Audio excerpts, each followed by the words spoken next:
My family turned their backs on me, telling me I was not good enough and abandoning me without a second thought. But instead of giving up, I realized this was my opportunity to start anew.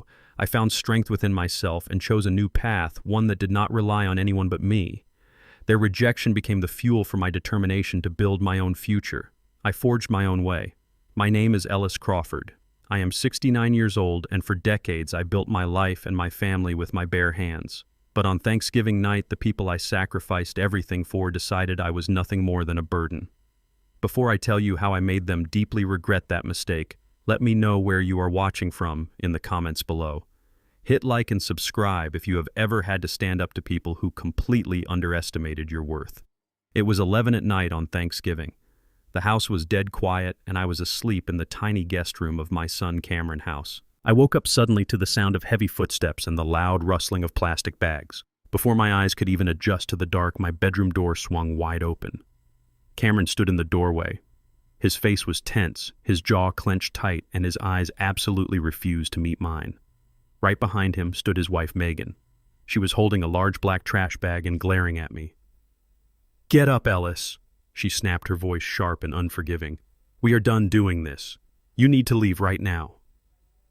I sat up on the edge of the bed, completely confused, trying to process her harsh words.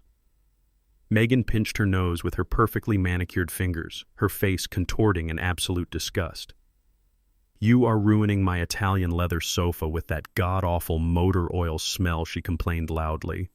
"It is disgusting, and I cannot have my high-end friends over with you stinking up my entire house. You have to go tonight." I looked at my son, the boy I had raised with discipline and love, expecting him to defend me or at least calm his wife down. But Cameron just stared at the floor, shifting his weight like a coward. "It is for the best, Dad," he muttered finally. "You need more care than we can give you here." Megan did not wait for me to process this ultimate betrayal. She marched into the room and started ripping my clothes from the closet. She threw my flannel shirts and my worn denim jeans into the black trash bag like they were infected rags. She grabbed my heavy work boots, the very boots that had supported me through 40 years of backbreaking labor on construction sites, and tossed them right on top of my clothes. The plastic bag hit the floor with a heavy thud. She grabbed the top of the bag, dragged it down the hardwood hallway, and threw it out the front door onto the freezing pavement. The sheer disrespect was paralyzing. I was a master mechanic, a retired construction foreman who managed million-dollar projects. I had worked my entire life to provide. And now my white daughter-in-law was treating me like a stray dog that had wandered into her pristine living room. Cameron walked over to the bed and shoved a piece of crumpled paper into my calloused hands. "It is a state-funded facility, Dad," he said, his voice barely above a whisper. "It is a good place for people your age. You will be safe there." I stared at the paper and then looked out into the living room where that pristine Italian leather sofa sat perfectly positioned under a crystal chandelier. The bitter irony of Megan complaining about me ruining that sofa almost made me laugh out loud. She loved bragging to her wealthy friends about how much that imported furniture cost. She loved acting like she and Cameron had achieved this luxurious lifestyle all on their own through pure talent. But they never mentioned the reality. 5 years ago, Cameron came to my house crying about his massive credit card debt, begging for my help to avoid a total bankruptcy. I worked double shifts at the repair shop, my hands constantly covered in grease and grime, to bail him out. I gave them the exact down payment they needed to purchase this very house, and that Italian sofa they loved so much. I paid for that too. I bought it as a housewarming gift because Corinne, my late wife, always wanted our son to have a beautiful home. My sweat, my long hours, and my endless sacrifices had paid for the very cushions Megan was so desperately trying to protect from my presence. Before I could even gather my thoughts, Cameron grabbed my arm and physically pulled me toward the front door. The November wind hit my face like a solid blow. It was freezing outside, and I only had a thin jacket over my shirt. Megan stood by the porch with her arms crossed, tapping her expensive shoes impatiently on the concrete. "Just get him in the car, Cameron," she ordered. "I do not want the neighbors waking up and seeing this pathetic display." Cameron opened the back door of his luxury SUV and practically shoved me inside. He threw the black trash bag into the trunk and slammed it shut with incredible force. He got into the driver's seat and started the engine without once looking at me in the rear-view mirror. The ride was completely silent and suffocating. I watched the city lights blur past the cold window, feeling a deep burning rage slowly replacing the initial shock. I unfolded the crumpled paper Cameron had shoved into my hand earlier. The address printed on it belonged to a notoriously terrible state-run nursing home on the far outskirts of the city. It was a place known in the news for severe neglect and misery. It was basically a waiting room for a cemetery. But as I smoothed out the paper, my fingers brushed against something else folded inside it. It was a thick legal document that must have gotten stuck to the address sheet by mistake in Cameron haste. The streetlights passing by illuminated the bold text at the top of the page. It read, "Medical Power of Attorney." I squinted in the dim light, reading the fine print. The document legally surrendered all my rights to make my own healthcare and financial decisions, transferring total and absolute control over to Cameron. But what made my blood run freezing cold was the bottom of the page. There on the signature line was my name. It was signed, dated, and officially notarized. But I had never seen this document in my life. The signature was a forgery. A very good one, but a forgery nonetheless. The realization hit me with the destructive force of a freight train. They were not just kicking me out because Megan hated my mechanic smell. They were not just dumping me at a state facility because they were tired of feeding me. This was a highly calculated and deeply malicious legal maneuver. By sending me to a secure facility and holding a forged medical power of attorney, Cameron was positioning himself to take total control of whatever he thought I had left to my name. He was legally stripping away my civil rights, so I would have no voice, no power, and no possible way to fight back in court. They were treating me like an incompetent, senile old man who could simply be erased.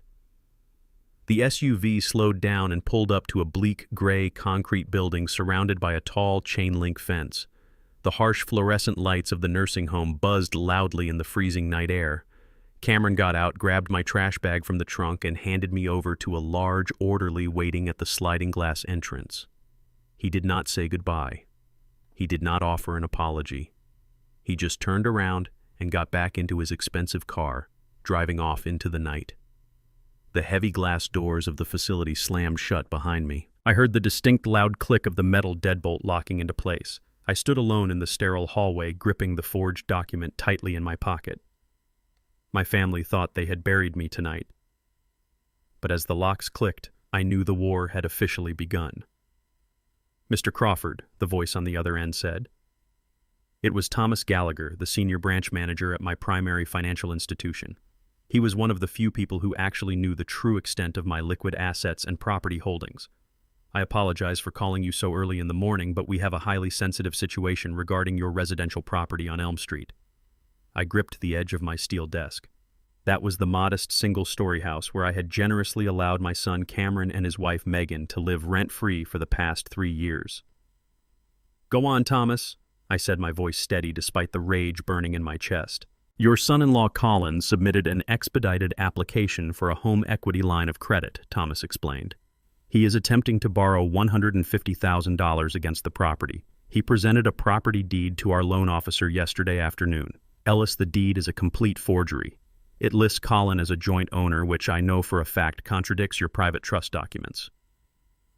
I closed my eyes, taking a slow, deep breath. Colin was a notoriously lazy man who loved wearing designer suits he could not afford. He spent his days playing golf with wealthy white investors trying to pitch his useless business ideas, while my daughter Sydney funded his luxurious delusion. I knew Colin was desperate for cash to keep up his upper-class facade, but attempting to defraud a major bank using my property was a new level of criminal stupidity.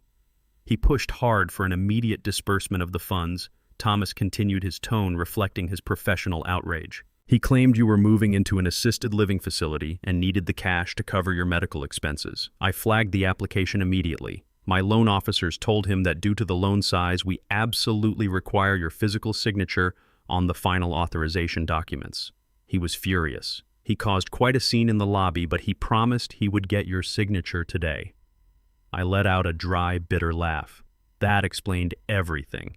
Cameron and Megan were not acting alone last night. The entire family was in on this coordinated attack. Cameron was responsible for stripping away my civil rights with the forged medical power of attorney and locking me inside that facility. Meanwhile, Colin and Sydney were simultaneously using that distraction to drain the equity out of my real estate. They planned to split the stolen money and leave me rotting in a state-funded bed. Do not decline the application yet, Thomas. I instructed, my mind working 10 steps ahead. Keep the file open. Tell Colin the bank is waiting on my final signature. I want them to believe their plan is actually working. Thomas agreed immediately, understanding that I was setting a trap. I hung up the phone and stared at the concrete floor of my office. The sheer audacity of their greed was breathtaking. They were treating my life of hard work like a broken piggy bank they could smash open for quick cash. They had absolutely no idea what that Elm Street house meant to me. It was not just a piece of real estate to be leveraged for a quick payout to fund a fake lifestyle. I bought that small house over 40 years ago when Corinne was pregnant with Cameron. The place was an absolute wreck when I handed over the cash. The roof was sagging, the walls were stripped bare, and the plumbing was completely shot. I spent 6 freezing winter months crawling under that cramped foundation with a flashlight in my mouth, patching every single rusted water pipe by hand. I bled into the floorboards of that house. I worked until my knuckles were swollen and cracked just so my family would have a warm, safe roof over their heads. I remember Corinne sitting on an overturned bucket in the empty kitchen, rubbing her swollen belly and smiling at me with pure pride as I fixed the sink. Colin had never lifted a hammer in his entire pathetic life. He had never broken a sweat to provide for anyone. Yet he believed he was entitled to steal the very foundation I built with my own blood and sweat. He was about to learn a brutal lesson about what happens when you try to rob a master mechanic. Right on cue, my old brick phone buzzed loudly on the desk.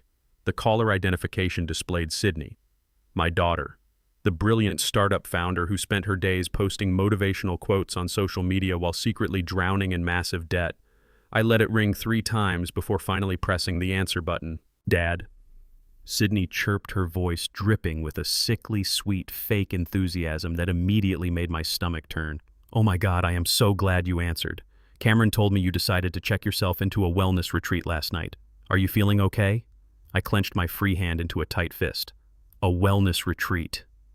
That was the sanitized lie they were using to cover up throwing me into a decrepit nursing home. I am doing just fine, Sydney, I replied, keeping my tone perfectly neutral to avoid raising any suspicion. I actually decided the facility was not a good fit for me. I went for a morning walk instead. There was a sharp intake of breath on the other end of the line. I could hear the absolute panic setting in. I even heard Colin muttering something anxiously in the background. You left, she asked, her pitch rising nervously. Dad, you really should not be wandering around the city by yourself. Listen, I actually really need to see you today.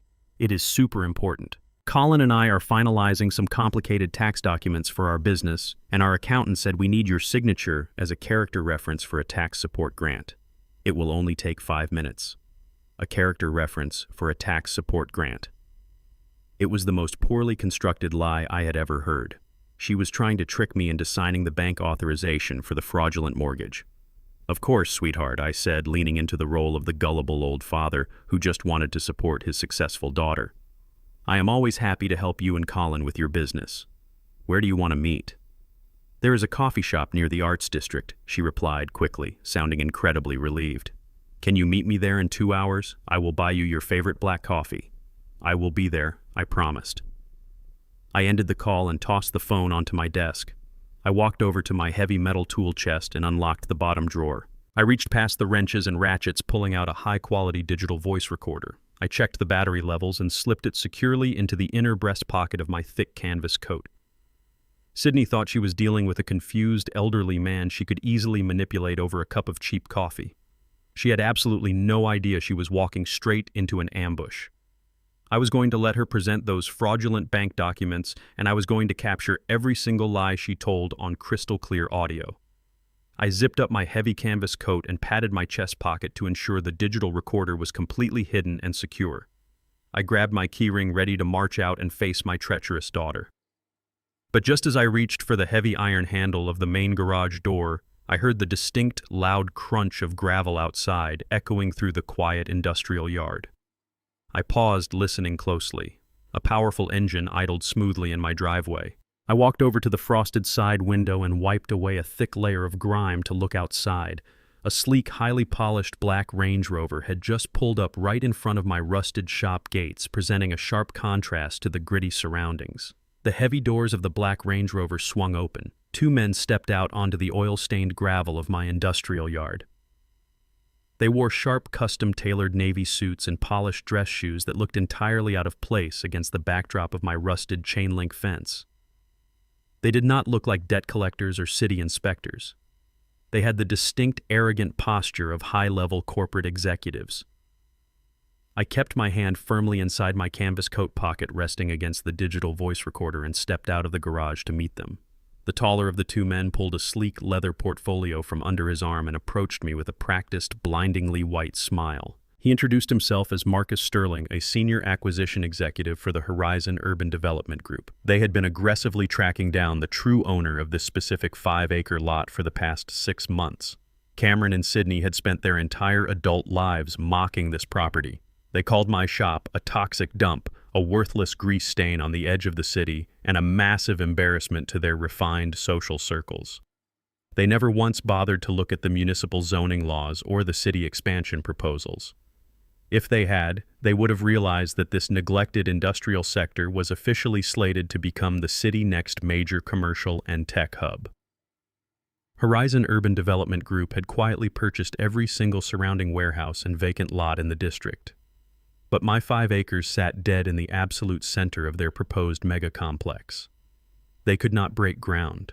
They could not build their flagship tech towers. They could not do anything without my land. Sterling handed me a glossy folder from his portfolio. He opened it to reveal a formal letter of intent printed on heavy, expensive cardstock. Horizon was offering to buy my 5 acres of land for $18 million in cold, hard cash. He looked around the dusty yard with a deeply patronizing smirk, fully expecting a retired mechanic in a dirty coat to drop dead at the sight of that astronomical number. He thought I was just a desperate, tired old man sitting blindly on a winning lottery ticket. He assumed I would snatch the pen from his hand and sign away my life work for a quick payout to enjoy my final years. I stared at the bold printed numbers on the contract. $18 million. My family had physically dragged me out of a house and thrown me into a horrific state facility to steal a fraction of that amount. They threw me away like garbage to secure a fraudulent $150,000 loan to fund a fake upper-class lifestyle. They had absolutely no idea I was standing on an $18 million gold mine. I closed the glossy folder and tossed it carelessly onto the pristine hood of their expensive Range Rover. Sterling lost his practiced smile instantly. I looked him dead in the eyes and told him I did not want $18 million. I did not want a cash buyout at all.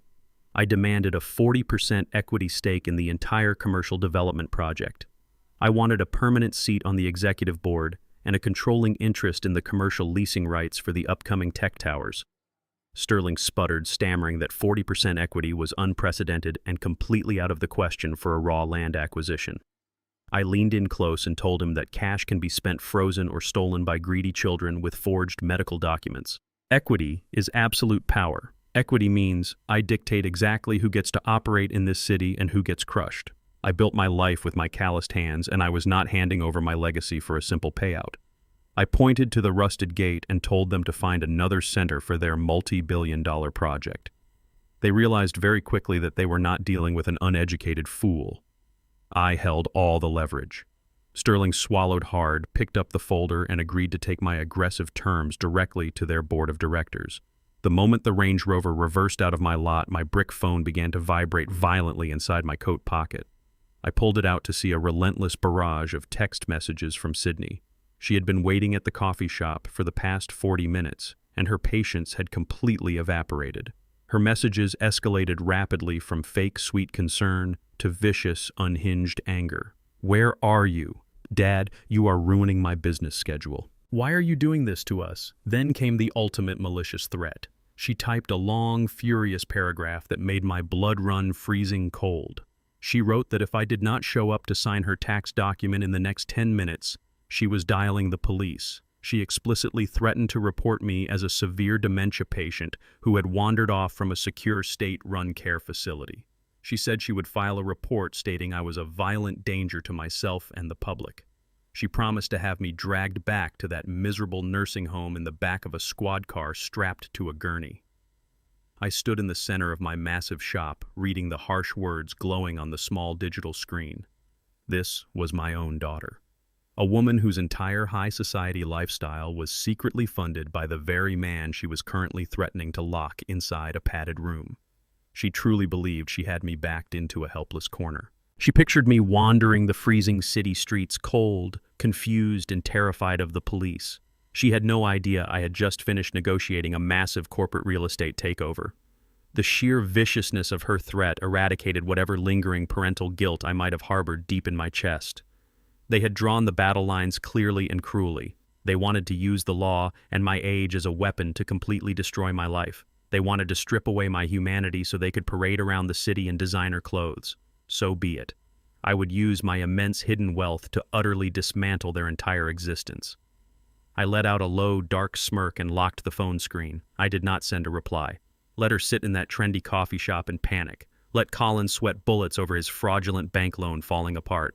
I pulled out my burner phone and dialed the direct private number for my attorney, Mr. Kaplan. He was a ruthless legal veteran of the courtroom and exactly the man I needed to execute the next phase. The line connected instantly. Kaplan. I said, my voice echoing loudly against the metal walls of the garage. It is time to initiate the blackout protocol. Cut off all their hidden financial lifelines right now. Let the games begin. I did not wait for Kaplan to ask questions over the phone. I hung up, locked the heavy iron gates of my shop, and drove my restored classic truck straight into the heart of the financial district. Mr. Kaplan operated out of a sleek corner office on the 40th floor of a high-rise building that overlooked the very city blocks I had helped construct decades ago. He was a veteran attorney with silver hair, sharp calculating eyes, and a reputation for being absolutely ruthless in a courtroom. He was a shark in a custom-tailored suit, and he was entirely on my payroll. I walked past his elegant receptionist without an appointment, wearing my heavy work boots and my grease-stained canvas coat. The moment Kaplan saw me through his frosted glass doors, he immediately stood up and ushered me inside. I sat down in a heavy leather chair and tossed the forged medical power of attorney onto his polished mahogany desk. I watched his eyes scan the document. A cold, predatory smile crept across his face. He recognized instantly what Cameron was trying to do, and he found it profoundly amusing. Cameron froze my basic checking account, I told him, leaning back in the chair. He thinks he cut off my oxygen. He thinks I am sitting in a state-run ward right now, staring at a blank wall, heavily sedated. Kaplan let out a dry, raspy laugh. Your son is playing checkers with a man who owns the entire chessboard, he said, tossing the fake document aside. That checking account holds less than 1% of your liquid assets. The rest is shielded behind corporate entities and ironclad blind trusts that he cannot even legally perceive, let alone access. I nodded slowly. I know. And now it is time to show him exactly how blind he really is. I leaned forward, resting my calloused hands on his desk. Execute the blackout protocol, Kaplan. I want you to immediately dissolve the anonymous educational trust fund. Cut the wire. Shut it down today. I want every single cent of my hidden support pulled out from under their feet without warning. Kaplan did not flinch. He simply picked up his gold pen and pulled a pristine legal pad toward him. Consider it done, Ellis. I will have my team file the termination paperwork immediately. The funds will be halted before the banks close this afternoon. They will not even see the blade drop. That specific trust fund was my best-kept secret. For the past 4 years, I had been quietly wiring $4,000 every single month to cover the exorbitant tuition fees for my grandchildren.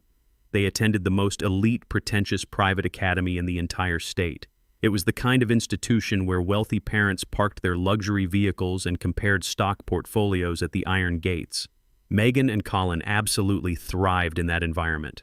They spent their weekends at country club mixers and parent-teacher association meetings bragging about their immense success. They looked those wealthy white executives dead in the eye and proudly claimed they were fully funding their children elite education through their own brilliant business ventures. They used my hard-earned money to buy their way into high society circles, desperately trying to prove they belonged among the upper-class elite. They paraded around town bathing in unearned prestige. They never once acknowledged that a grease-stained black mechanic was quietly pulling the strings from the shadows, so his grandchildren would never have to struggle. They hated the smell of my work boots, but they happily built their entire social identity on the cash those boots generated. It took exactly 48 hours for their fragile house of cards to spectacularly collapse.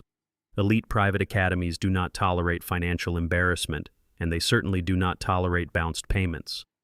On Wednesday morning, the automated tuition drafts hit their respective accounts and failed instantly. The trust was gone and the financial well was completely dry. The school administration did not hesitate to take swift action. I sat in my office at the shop drinking strong black coffee and listening to the chaos unfold through the voicemail system I had linked to the old family billing portal. The academy headmaster had called Megan and Sydney to inform them that their children were being pulled from their classrooms and held in the main office until the severely delinquent accounts were settled. Megan was publicly humiliated in front of the other elite mothers during a morning charity committee meeting. Her pristine, wealthy image shattered the second she was asked by the school financial officer to quietly step into the hallway to collect her children due to non-payment. Sydney attempted to swipe her heavily leveraged credit cards to cover the immediate balance, but every single piece of plastic she owned was declined on the spot.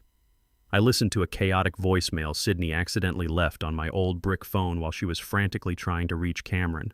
In the background of the recording, I could hear Megan and Sydney tearing into each other with vicious venom in the school parking lot. "You said Cameron had the old man accounts under control," Megan screamed, her voice shrill and echoing off the pavement. "My kids are sitting in the lobby like charity cases because your husband is a complete idiot." Sydney shrieked right back at her, defending her brother, while her own financial ruin stared her directly in the face. "Do not blame Cameron for this. Colin is the one who maxed out our credit trying to secure that stupid commercial lease. You both promised this was handled." They ripped each other apart, trading brutal insults and assigning blame, while their meticulously crafted social facades burned to the ground in broad daylight. They had spent years turning their noses up at my lifestyle, treating me like a dirty secret they needed to hide. Now they were fighting like stray dogs over a dry bone in front of the very people they tried so hard to impress. I sat back in my leather chair and let the audio play out, feeling a deep, profound sense of justice. The financial invisible shield I had provided was completely gone. Welcome to the real world. Just as the hysterical voicemail ended, my burner phone suddenly violently vibrated on the metal desk. The caller identification flashed Cameron. He had finally checked the main financial portals and realized the safety nets had vanished. I pressed the green button and brought the receiver to my ear, maintaining absolute silence. "Dad." Cameron screamed, his voice completely frantic and practically hyperventilating into the speaker. "Where the hell are you? What the hell did you do to the bank accounts?" I simply pulled the phone away from my ear and pressed the red button to terminate the call instantly. I tossed the burner phone back onto the steel desk and let the profound silence of the garage wash over me. Cameron was completely unhinged, and I knew exactly what a desperate man with massive debts would do next. Without the safety net of my hidden funds, his entire fabricated lifestyle was hours away from total collapse. He needed the physical property deed to the Elm Street house to force through Colin's fraudulent loan application, or to sell the property outright to cover his own rapidly mounting liabilities. I knew they would come looking for it tonight. I pulled my heavy canvas coat tighter around my shoulders and climbed the metal grate stairs to the elevated management office overlooking the main floor of the shop. I turned off the main breaker, plunging the massive 5-acre facility into absolute darkness. I sat down in my worn leather chair, blending completely into the deep shadows, and waited. I had the patience of a man who had spent 40 years building an empire from dirt. I could wait all night. It was exactly 2 in the morning when the perimeter alarms on my secure monitoring system silently blinked red. The heavy iron chain on the back access gate rattled loudly in the freezing night wind. Then came the distinct sharp sound of bolt cutters snapping through cheap metal. I leaned forward, resting my elbows on the desk. 2 narrow beams of flashlight pierced the pitch-black interior of the garage, sweeping frantically across the restored muscle cars and the tall stacks of pneumatic tools. Cameron and Megan stepped through the side door. They were stripped of their usual country club arrogance. They looked like common thieves. Cameron was breathing heavily, his hair disheveled, and his designer coat stained from squeezing through the broken fence. Megan followed closely behind him, shivering in the cold, clutching a heavy metal pry bar. They moved with a panicked, chaotic energy, tearing through the lower file cabinets and violently tossing my meticulously organized maintenance logs onto the oily concrete floor. They were hunting for the steel safe, desperate to find the property deed they believed would save them from financial ruin. I sat perfectly still in the elevated darkness, a silent judge watching my own flesh and blood commit a felony in my sanctuary. Megan kicked a heavy steel toolbox, sending a loud metallic echo bouncing off the corrugated roof. She shined her flashlight over my pristine workstations, her face contorting in an expression of pure, unadulterated disgust. "Look at this absolute nightmare." She spat, her voice echoing sharply in the quiet shop. "This entire place is a disgusting grease pit. It is a biohazard. I cannot believe your father actually spent his life wallowing in this filth like some kind of animal. He hoards all this useless garbage while we are literally drowning in debt." She swiped her gloved hand across a workbench, knocking a row of expensive custom wrenches onto the floor with a loud clatter. I watched her from the shadows, keeping my breathing steady and silent. She stared at my tools with such profound hatred and superiority, completely blind to the reality of what those tools represented. Those heavy wrenches, that grease, and that so-called filth were the exact things that put food in her husband's mouth when he was a boy.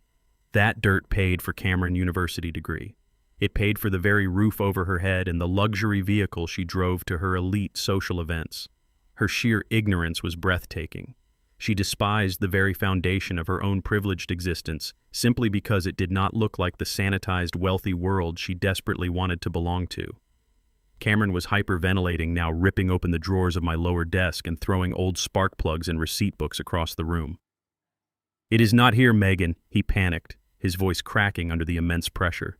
"I have checked every single cabinet. The deed is not here. The bank needs that collateral authorization tomorrow morning, or they are calling in the authorities on Colin and freezing our house too. We are completely ruined." Megan stopped kicking the tools and turned her flashlight directly onto Cameron's face. Her eyes were wide and cold, reflecting a predatory calculation that made my stomach turn. She slowly swept her light across the back wall, illuminating the tall steel drums of highly flammable solvent paint thinner and motor oil I stored for engine restorations. She stepped closer to Cameron, gripping his arm tightly. "We do not need the deed, Cameron," she whispered, her voice dripping with a dark, malicious intent. "We just need the cash. This entire toxic dump has to be insured for commercial fire and property damage, right?" Cameron stared at her, his eyes widening in horror as he realized what she was suggesting. "Megan, are you insane?" he stammered.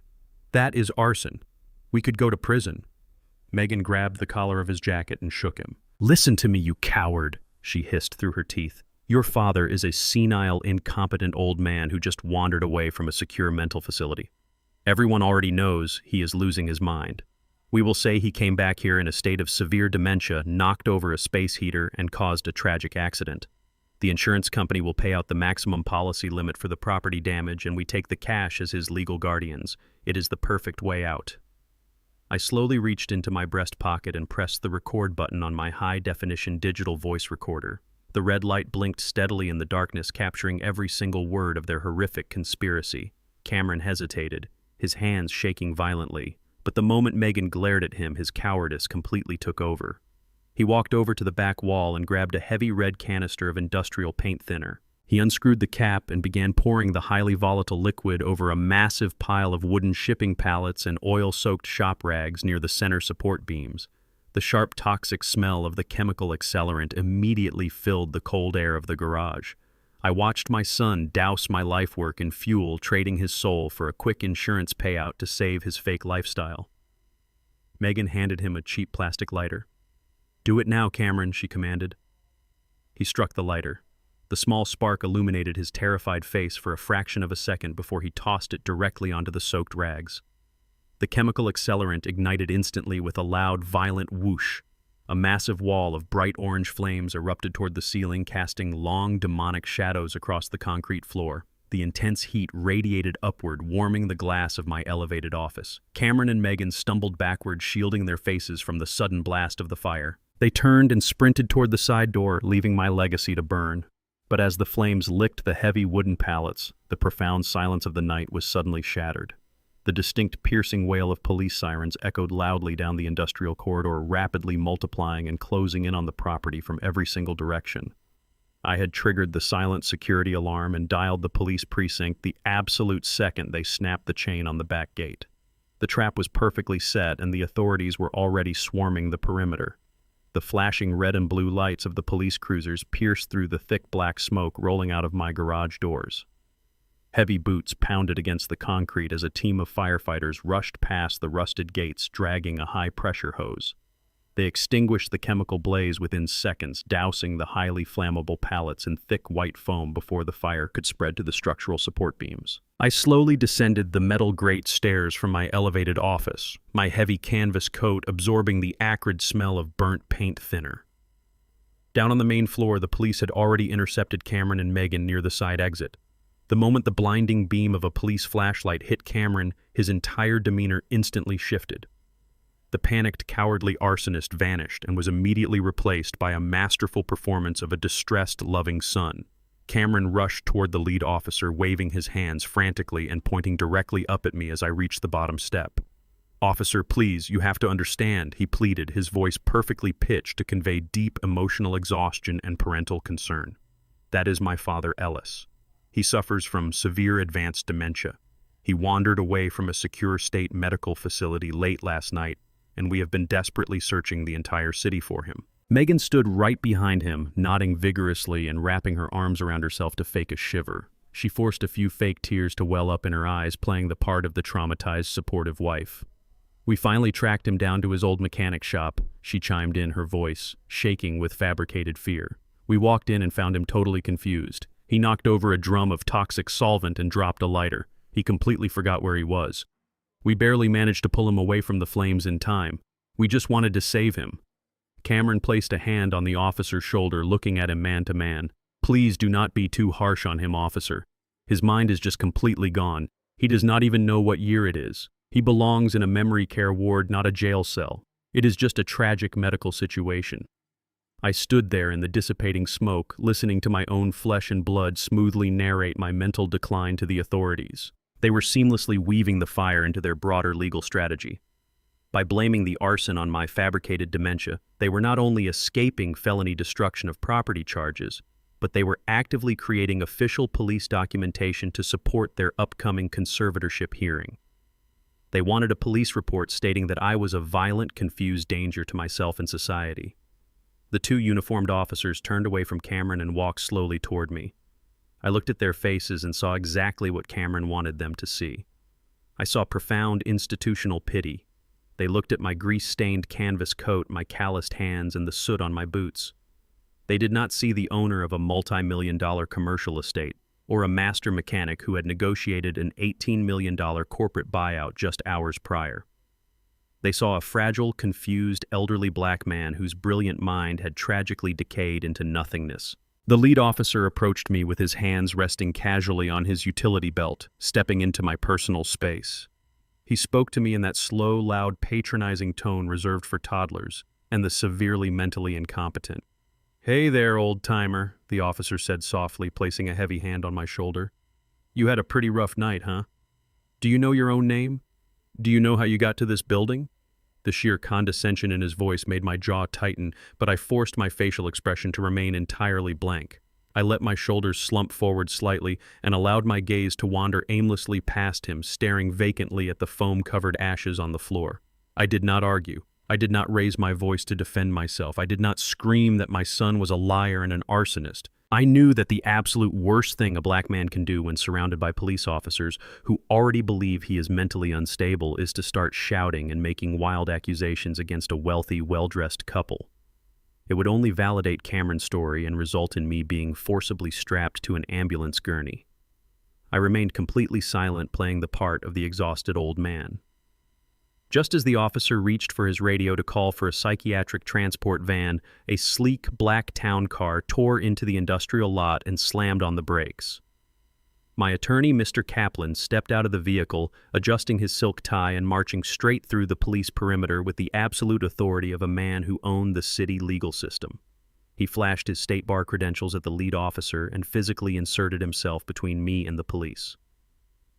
"I am the retained legal counsel for Mr. Ellis Crawford Kaplan," announced, his voice cutting through the smoky air like a razor blade. "My client is in perfect mental and physical health, and he will not be answering any questions tonight, nor will he be subjected to any unauthorized medical transports."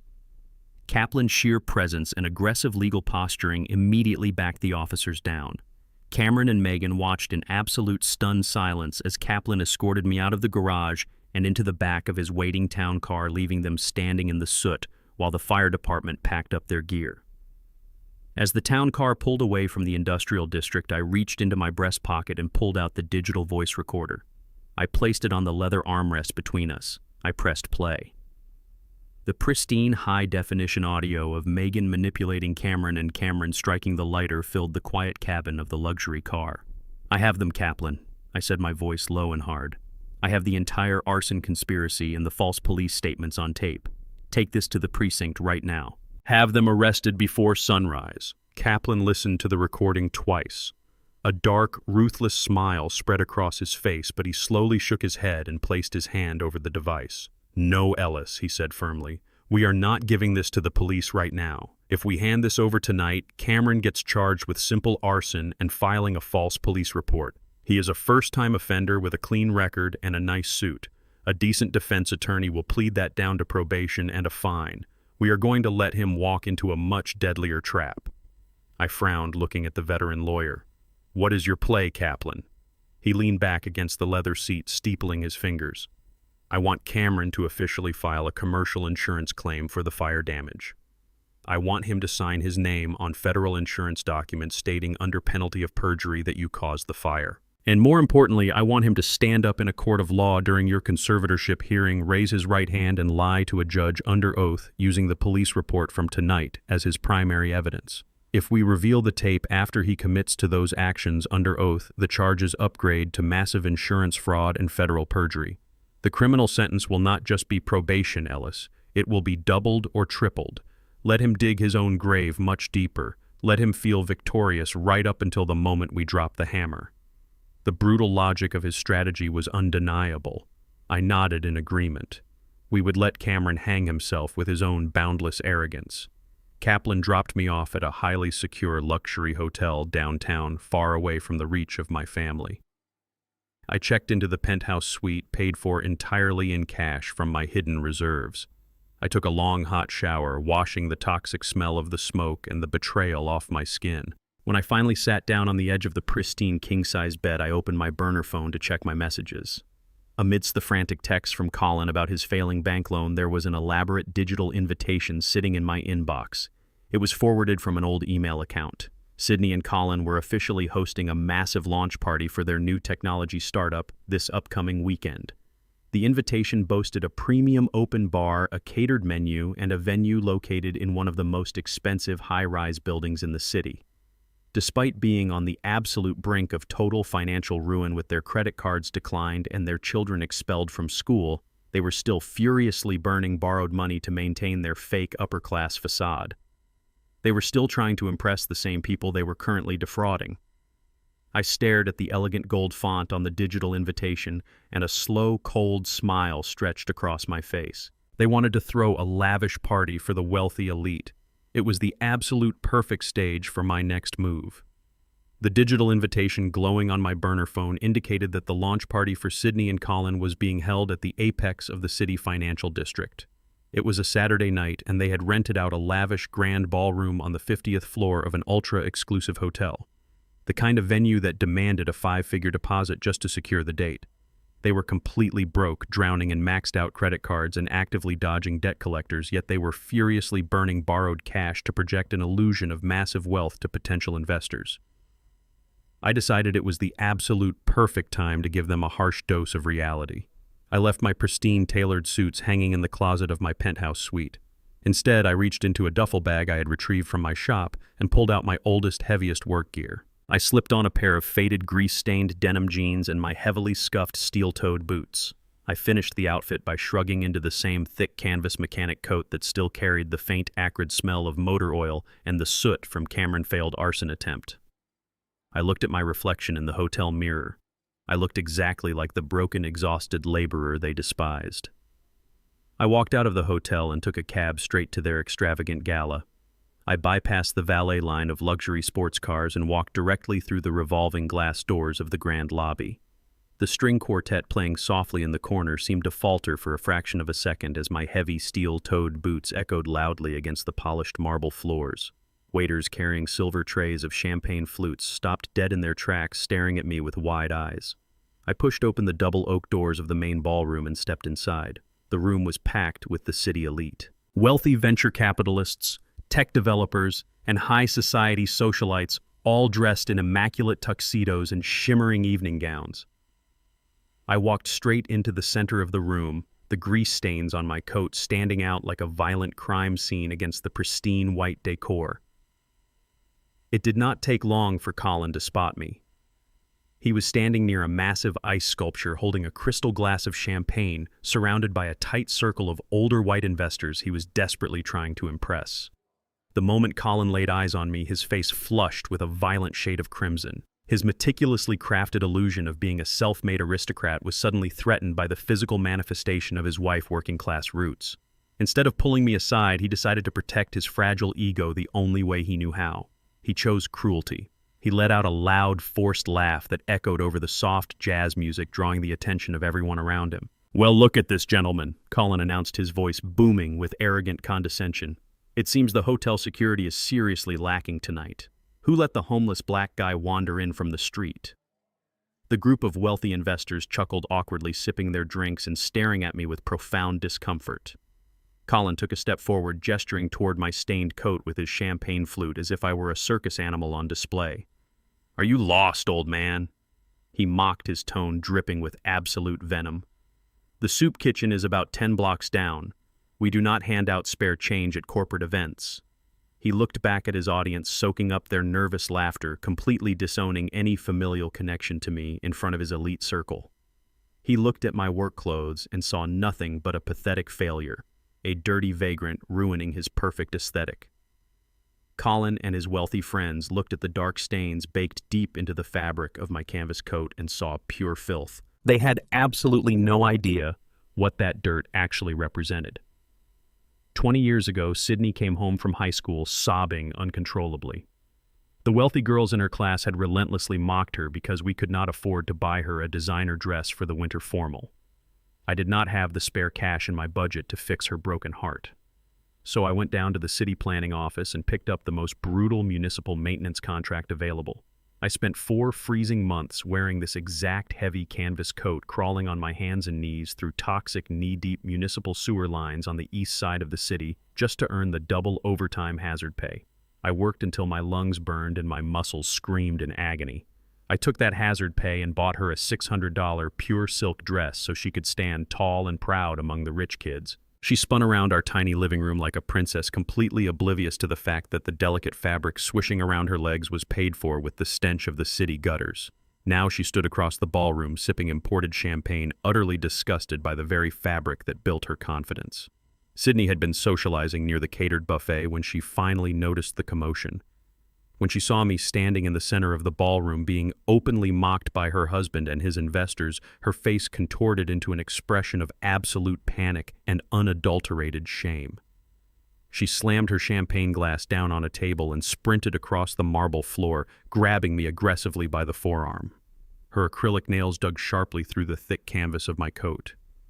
She did not say a word to Colin or the investors. She simply yanked me forward and forcefully dragged me away from the main floor, pushing me through a set of swinging doors into a secluded, dimly lit service hallway near the catering kitchen. The moment the heavy wooden doors swung shut, blocking out the jazz music and the chatter, Sydney completely unleashed her fury. "What the hell is wrong with you?" she hissed, her voice a venomous, frantic whisper. "Are you completely out of your mind? You are ruining my life. You are ruining the most important night of my entire career." She paced back and forth in the narrow hallway, running her hands through her expensive hair, breathing heavily. Cameron was right, she spat, glaring at me with a look of profound hatred.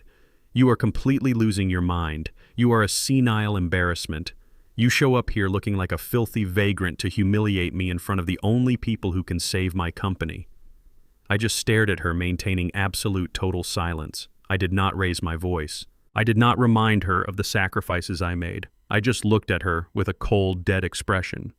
"Do you have any idea how much money is in that room?" she demanded, pointing a trembling finger toward the ballroom doors. "We are one signature away from securing our seed funding, and you wander in here like a crazy person. You have no place in my world. Get out of here before I call the police and tell them a deranged patient escaped from a ward."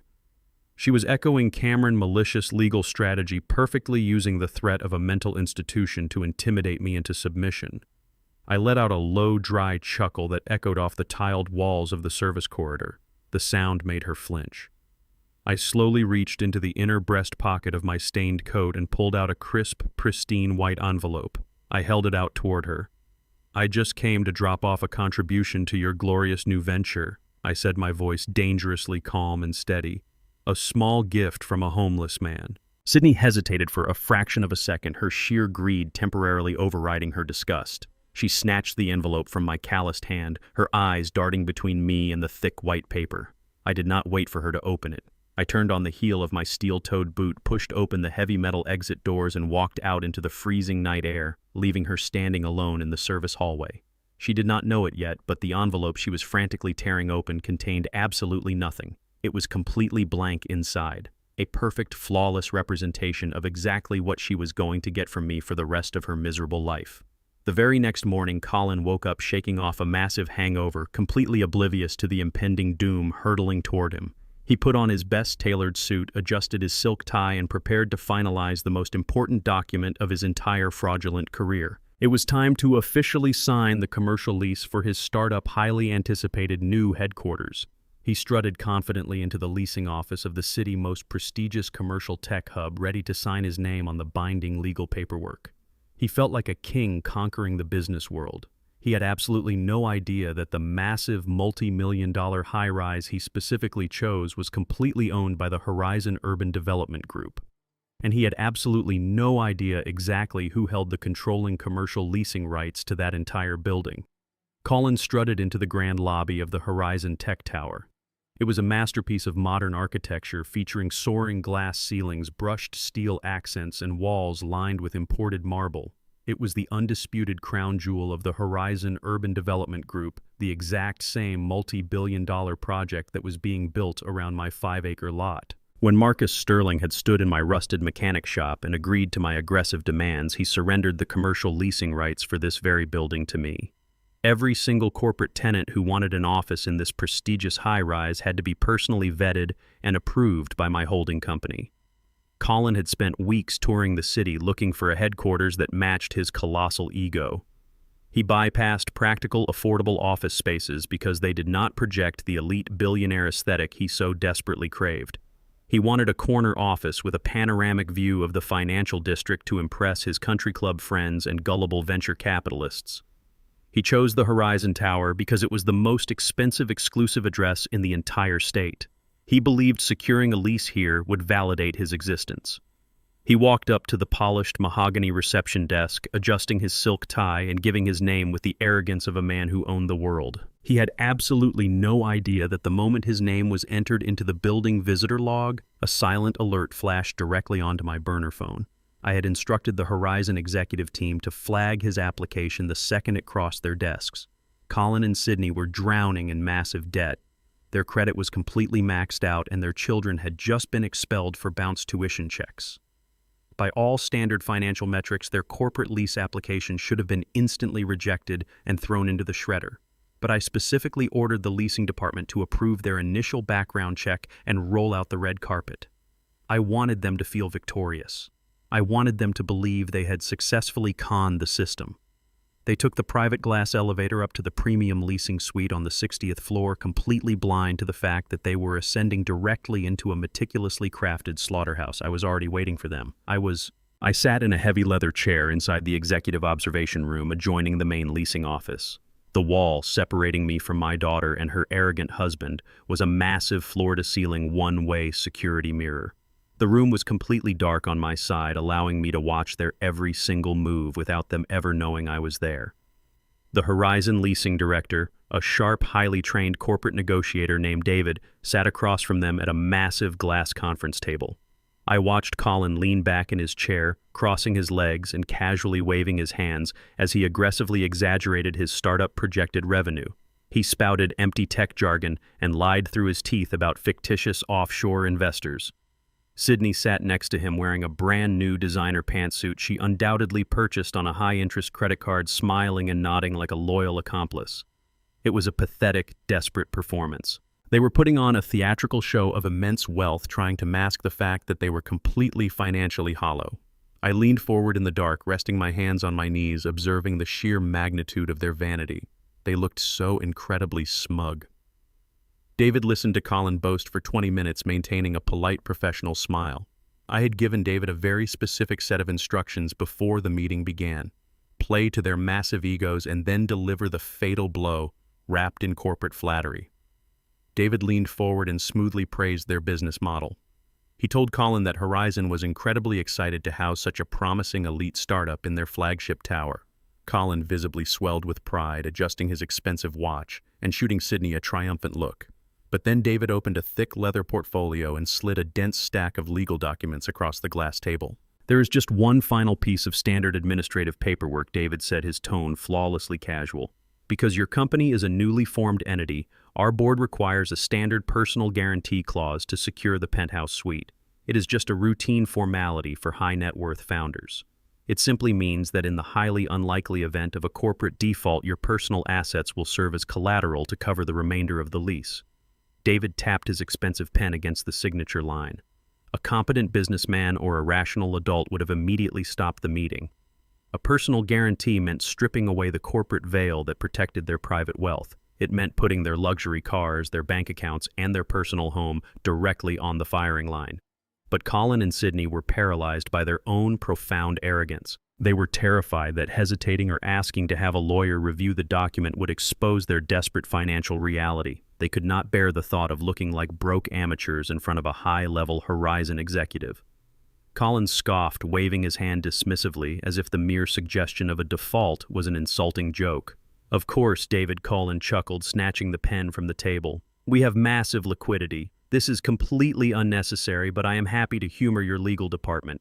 He did not read a single sentence of the fine print. He did not flip to the appendix detailing the aggressive asset seizure protocols I had my legal team draft specifically for him.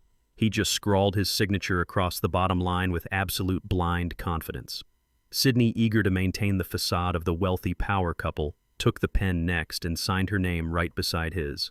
I sat in the cold silence of the observation room, watching the ink dry on the crisp white paper. They smiled and shook David's hand, completely oblivious to the magnitude of what they had just done. By signing that specific legal document, they had unknowingly mortgaged their entire future. They had legally pledged every single piece of property they owned and every dollar they would ever make directly to me. They thought they had just secured a luxury penthouse to launch their fake empire. In reality, they had just handed me the absolute legal authority to destroy their lives and seize everything they loved. The trap had sprung.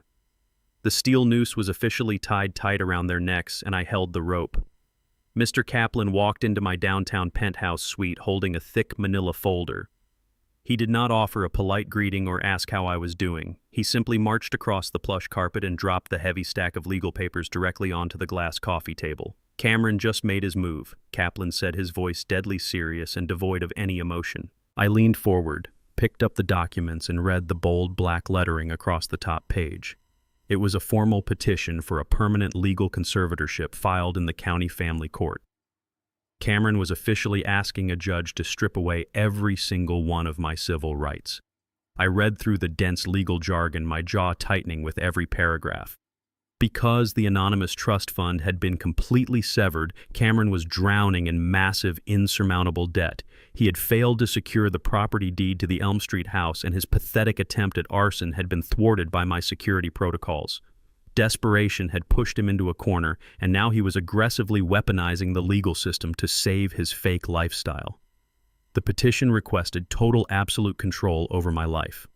Cameron was asking the court to grant him the power to manage my finances, access my bank accounts, liquidate my real estate assets, and dictate my medical care. He wanted the legal authority to force me into a locked psychiatric ward against my will.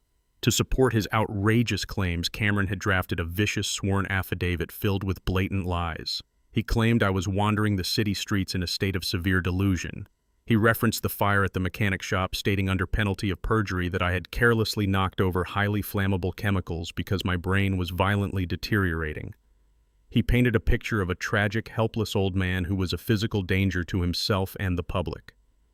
Megan had also attached a supporting statement claiming she feared for the safety of her children whenever I was around.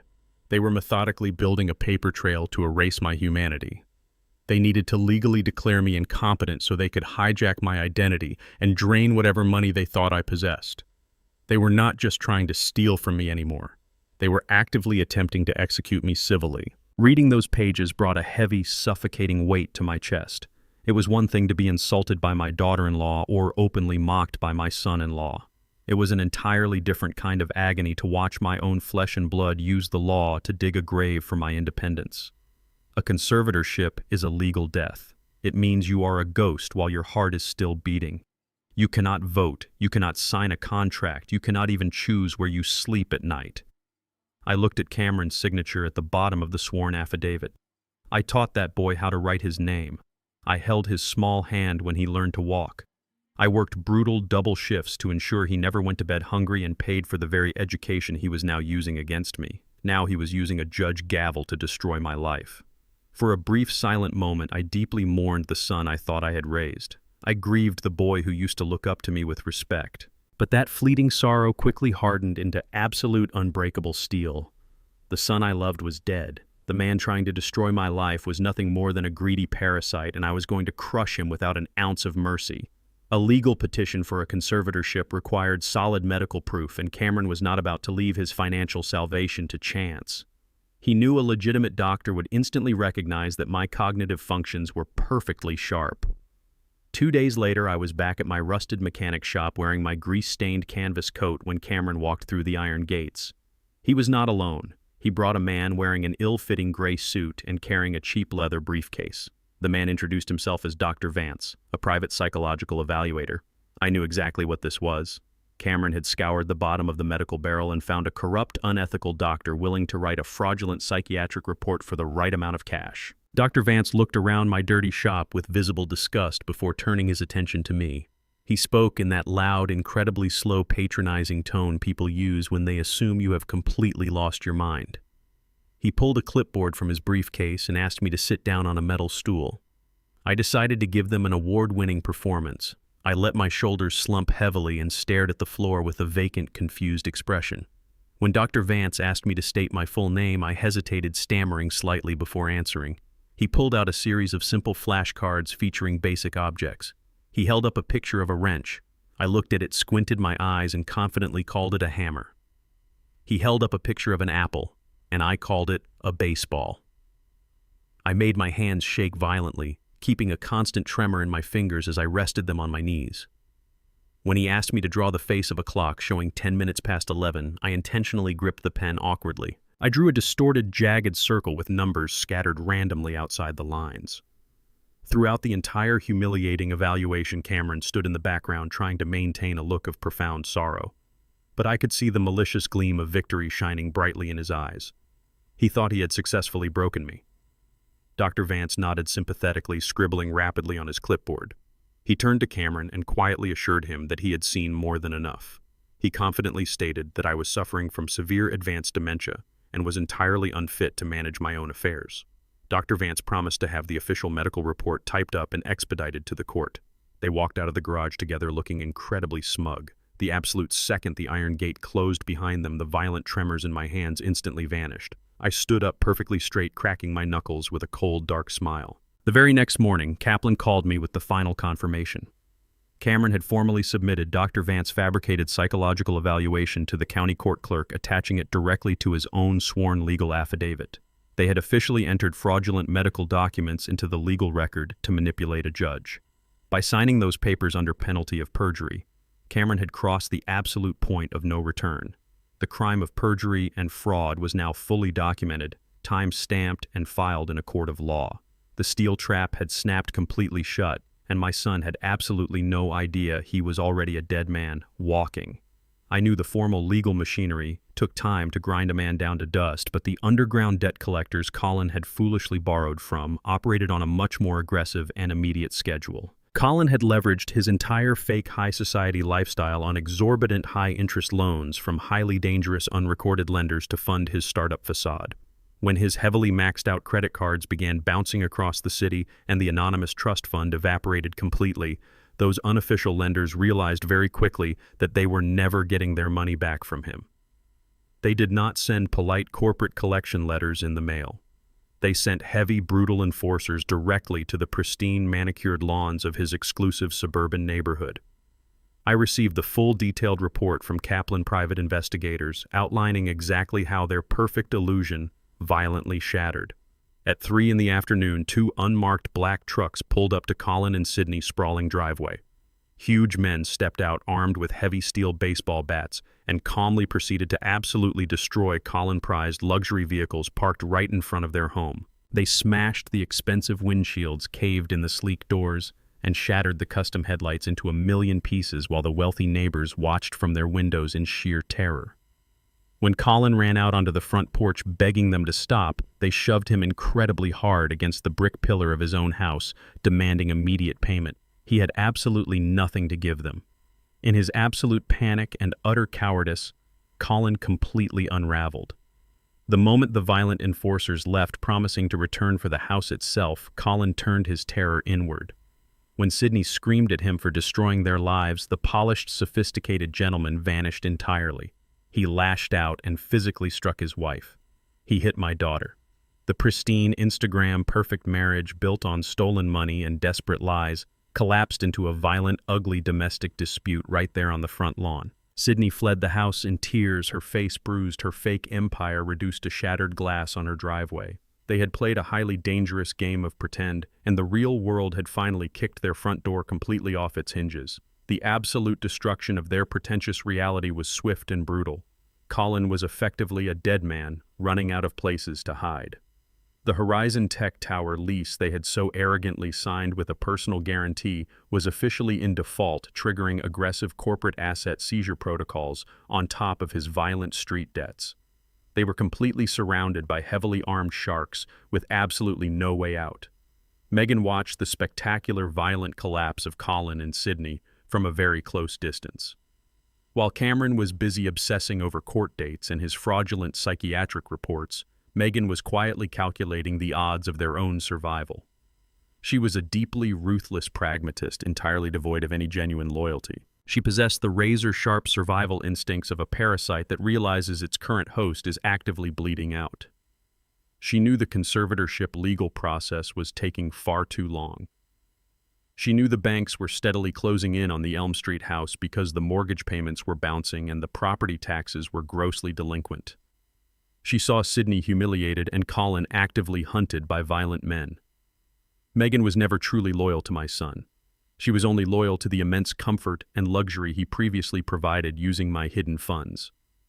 The exact moment she smelled the distinct, undeniable scent of absolute financial ruin, she immediately began looking for a designated scapegoat. She was not going to let herself sink to the bottom of the ocean with a failing husband. She decided to cut her losses, betray her family, and aggressively negotiate an exit strategy for herself. 2 days after Colin House was vandalized, I was sitting in my elevated office at the rusted mechanic shop, pouring myself a cup of hot black tea from my steel thermos. The heavy iron gates rattled loudly below. I looked down through the thick glass window and saw Megan walking quickly across the grease-stained concrete floor.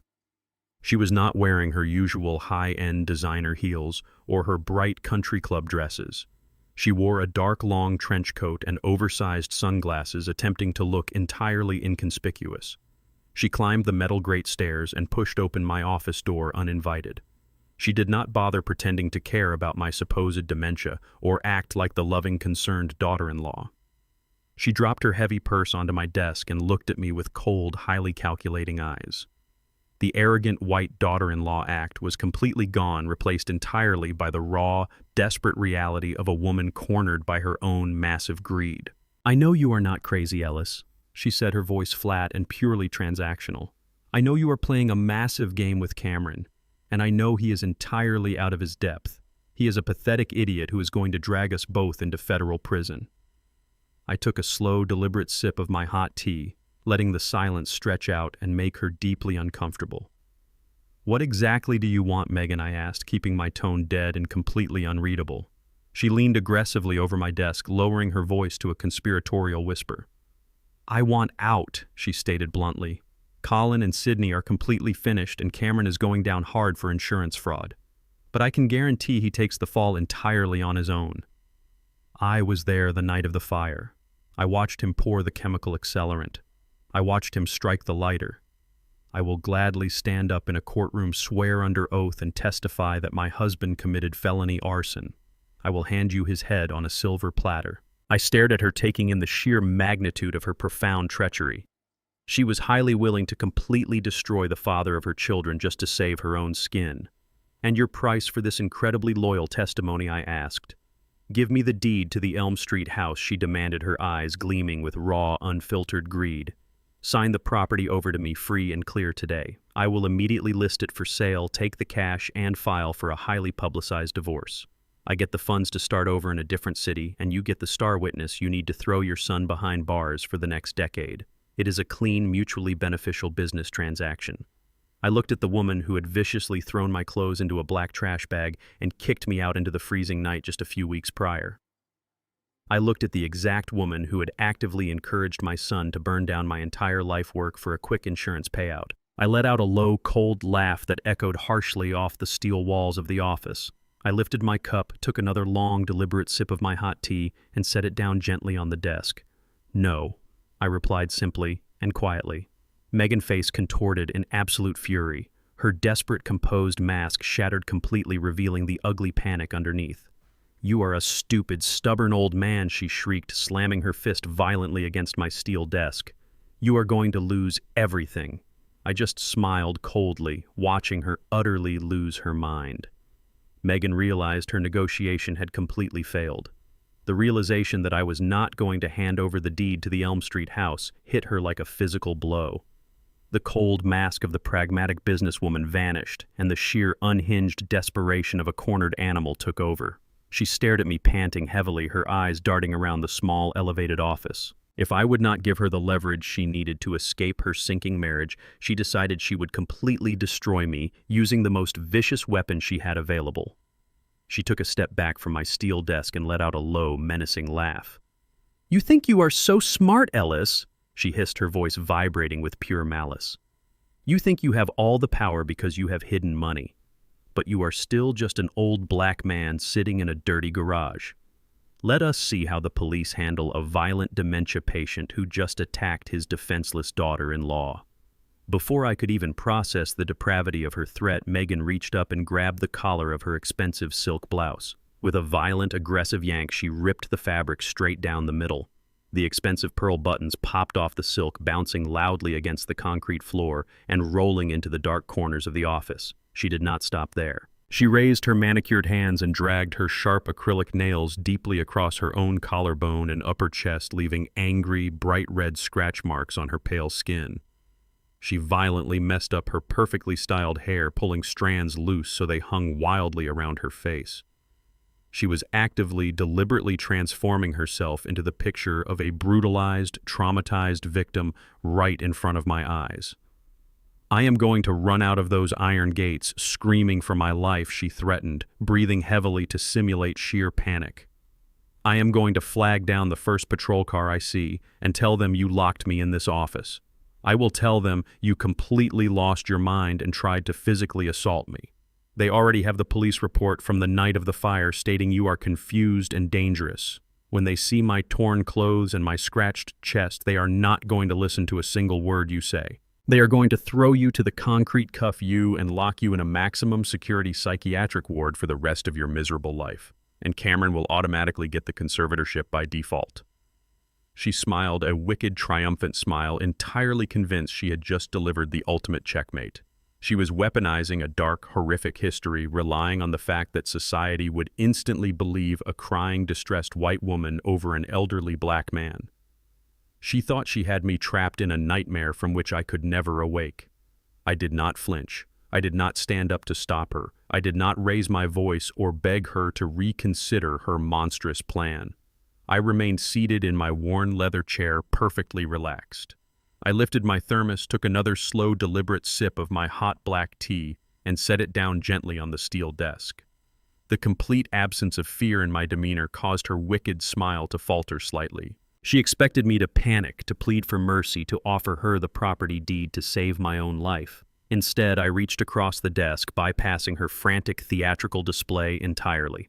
I picked up a small, sleek black remote control resting near my keyboard.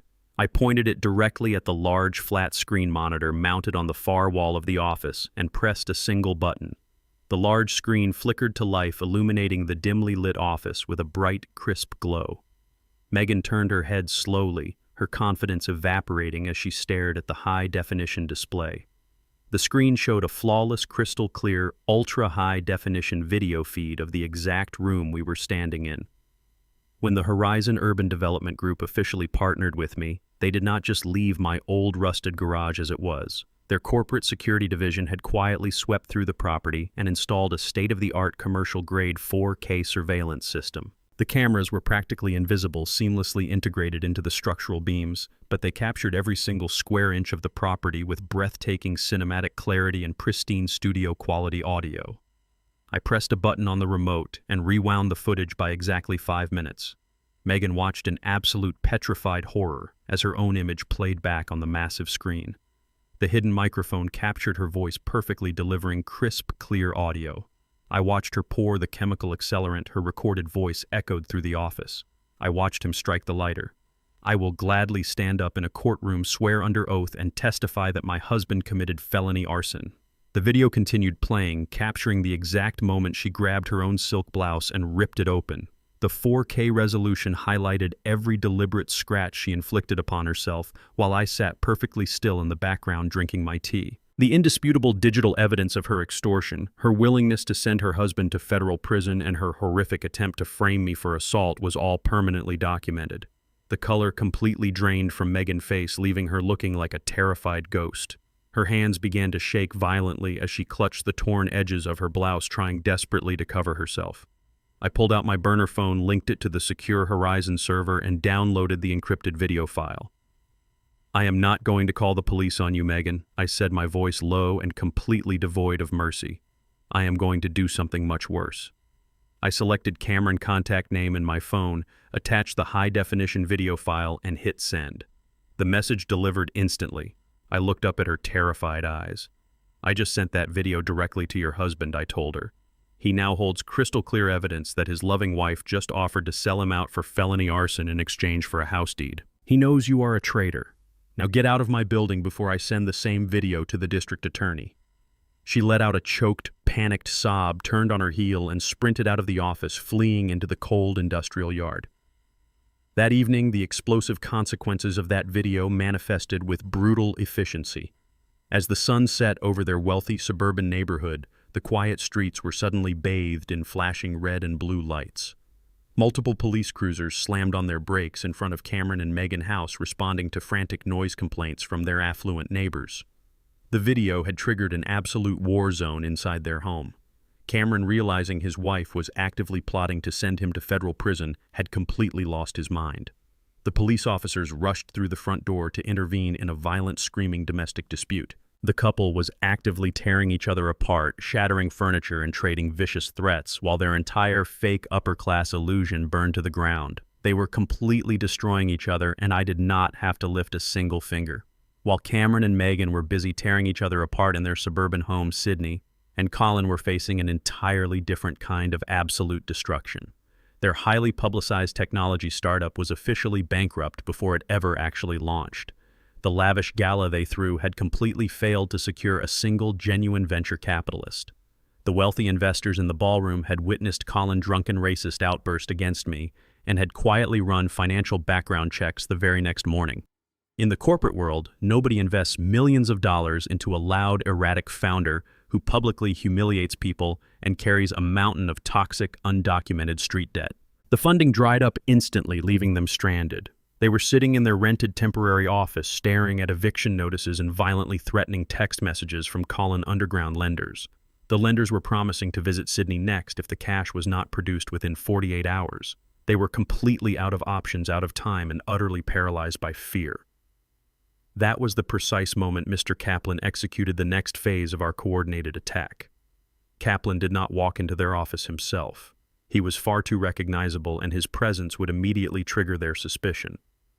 Instead, he deployed a senior associate from his firm, a sharp-polished corporate shark named Mr. Pierce. Pierce operated under the impenetrable umbrella of a completely anonymous private equity firm we hastily established called Apex Sentinel Holdings. Pierce walked into their depressing empty office wearing a pristine tailored suit and carrying a briefcase filled with absolute financial salvation. He sat across from my terrified daughter and her panicked husband and smoothly laid out a highly aggressive investment proposal. He told them that Apex Sentinel believed in their visionary technology and was willing to immediately inject $2 million of raw capital into their failing company. It was enough money to instantly clear Colin Violent's street debts, cover the multi-million-dollar Horizon Tech Tower lease, and fund their operational costs for the next 2 years. Colin and Sydney stared at the term sheet with wide, unblinking eyes. They looked at Pierce as if he were a divine angel sent directly from heaven to rescue them from the consequences of their own spectacular stupidity. They were practically salivating at the massive dollar figure printed on the crisp white paper. But the lifeline came with a singular non-negotiable condition. Apex Sentinel demanded exactly 51% of the corporate equity. Pierce made it absolutely clear that this was a take-it-or-leave-it proposition. They would receive the capital they desperately needed to survive, but they would have to surrender the majority stake of their company to a completely faceless holding group. A competent, seasoned business founder would have immediately flagged the profound danger of surrendering 51% of their corporate equity. That specific number is not just a financial metric. It represents absolute totalitarian control. Whoever holds 51% holds the supreme power to dictate every single company decision, liquidate the assets, rewrite the corporate bylaws, and unilaterally fire the original founders without warning or severance. But Sydney and Colin possessed zero actual business acumen.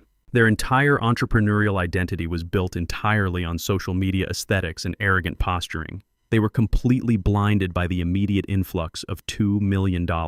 They did not hire an independent attorney to review the dense 50-page contract. They did not read the critical clauses detailing the immediate transfer of operational control, the restructuring of the board of directors, or the harsh termination protocols securely embedded in the fine print. They simply lacked the fundamental financial literacy required to understand that they were not securing a generous investment. They were actively signing a corporate death warrant. Pierce sat across from them, offering an encouraging, predatory smile, expertly stroking their massive, inflated egos. He told them that only true visionary leaders receive this level of elite backing. That empty flattery was the final push they needed. Colin snatched a heavy gold pen from the desk and aggressively scrawled his signature across the bottom of the master agreement. Sydney eagerly grabbed the pen next, signing her name with a dramatic flourish. They handed the finalized documents back to Pierce, completely oblivious to the sheer magnitude of the catastrophic mistake they had just committed. Pierce carefully placed the signed contracts into his leather briefcase, stood up, and shook their hands with a firm, professional grip. He assured them the funds would be fully processed and available in their corporate accounts by the end of the week. The moment Pierce stepped out of the office and the glass door clicked shut behind him, Colin and Sydney erupted into a state of wild, hysterical celebration. They genuinely believed they had just conquered the entire business world. Colin immediately pulled out a high-interest credit card he had kept hidden for absolute emergencies and ordered a grossly overpriced bottle of vintage champagne to be delivered directly to the office. When the champagne arrived, they popped the cork, letting it ricochet loudly off the ceiling, and poured the sparkling liquid into plastic cups. They toasted to their own perceived brilliance, laughing loudly and mocking everyone who had ever doubted them. Sydney even pulled out her phone to record a smug, triumphant video for her social media followers, bragging about securing a massive, anonymous angel investor. As they drank their expensive champagne, Colin confidently declared that they were officially untouchable. He loudly boasted that they would never have to worry about my mechanical shop or my pathetic existence ever again. "We do not need the old man money anyway." Colin laughed, wiping champagne from his chin. "We are in the big leagues now." They celebrated their absolute independence, completely unaware of the brutal hidden reality. They had no idea that Apex Sentinel Holdings was a ghost entity completely owned and operated by me. They did not know that the $2 million saving their lives was generated by the very grease-stained boots they despised. They had just happily, gleefully sold their entire company, their intellectual property, and their professional futures directly to their own father. While they were busy drinking champagne and congratulating themselves, I was sitting comfortably in the leather chair of my elevated office at the rusted mechanic shop. My phone chimed softly. It was a secure encrypted message from Kaplan containing a scanned digital copy of the finalized contract. I zoomed in on the glowing screen, tracing my finger over the bold black ink of their signatures. I now owned 51% of their lives. I was officially the supreme majority shareholder, the chairman of the board, and their ultimate absolute boss. I had the undisputed legal authority to completely dismantle their fake empire with a single unceremonious snap of my fingers. I locked the screen of my phone and looked out over the quiet, dark expanse of my garage. The final pieces of my intricate trap were perfectly locked into place. Cameron and Megan were tearing each other to pieces. Colin and Sydney had unknowingly surrendered their entire future to me, and tomorrow morning the sun would rise on the most important day of this entire brutal war. It was the official date of the county court conservatorship hearing. They were walking into a courtroom fully expecting to bury me alive. It was finally time to flip the board and show them exactly who held all the cards. The heavy oak doors of the county family court swung open. The courtroom was vast, lined with polished wood, and echoing with the grim reality of legal battles. I walked down the center aisle and took my seat at the respondent table next to Mr. Kaplan. Across the aisle sat Cameron and Sydney. Megan was noticeably absent, undoubtedly hiding from the explosive fallout of her own ruined marriage, leaving Cameron to face this execution entirely alone with his sister. The judge, a stern older woman named Honorable Judge Davis, called the hearing to order. Cameron stood up first. He wore a wrinkled suit, intentionally trying to look like a man exhausted by the burden of caring for a sick parent. He approached the podium and immediately launched into a masterclass of emotional manipulation. His voice trembled flawlessly as he addressed the judge. He painted a tragic, heartbreaking portrait of a brilliant father whose mind had completely decayed into aggressive, violent dementia. He recounted the night of the fire at my mechanic shop, swearing under penalty of perjury that I had carelessly knocked over highly flammable chemicals because I no longer knew where I was. He told the judge that I was a severe physical danger to the public and to his own children. Sydney stood up next, wiping a single meticulously manufactured tear from her cheek. She corroborated every single one of his malicious lies, claiming I had recently wandered into her corporate event in dirty, grease-stained clothes, shouting aggressively and harassing her investors. She told the court that it broke her heart to do this, but they had absolutely no other choice but to seek total legal guardianship to protect me from myself. Then came their ultimate weapon. Cameron approached the bench and formally submitted the fraudulent psychological evaluation authored by Dr. Vance. He placed the document respectfully in front of Judge Davis, stating that an independent medical professional had conducted a thorough examination and concluded that I was suffering from advanced, irreversible cognitive decline. He asked the court to grant him immediate and total control over my finances, my property, and my medical care, so he could place me in a secure, locked facility for my own safety. They stood shoulder to shoulder, looking like the perfect, devastated children making a deeply painful sacrifice. They were completely convinced they had won. I sat at the defense table in absolute, unbreakable silence. I did not slouch, I did not tremble, and I certainly did not look like the broken, confused mechanic they had just described to the court. For the first time in years, I was not wearing my heavy canvas work coat or my scuffed steel-toed boots. I was wearing a pristine, custom-tailored midnight blue suit that cost exactly $5,000, crafted from imported Italian wool. My posture was impeccably straight, my shoulders broad and relaxed. My silver hair was neatly trimmed and a luxury gold watch rested quietly on my wrist. I radiated the cold, terrifying stillness of a corporate titan. I did not look at the judge with desperate, pleading eyes. I looked directly at Cameron and Sydney with the cold, dead gaze of an apex predator observing its trapped prey. They had spent their entire lives underestimating the black man who worked in the dirt to feed them. Now, looking at the sharp, immaculate cut of my suit and the absolute lack of fear in my eyes, a tiny, undeniable seed of doubt began to violently take root in their minds. Judge Davis adjusted her glasses, reviewing the fraudulent psychological report Cameron had just handed her.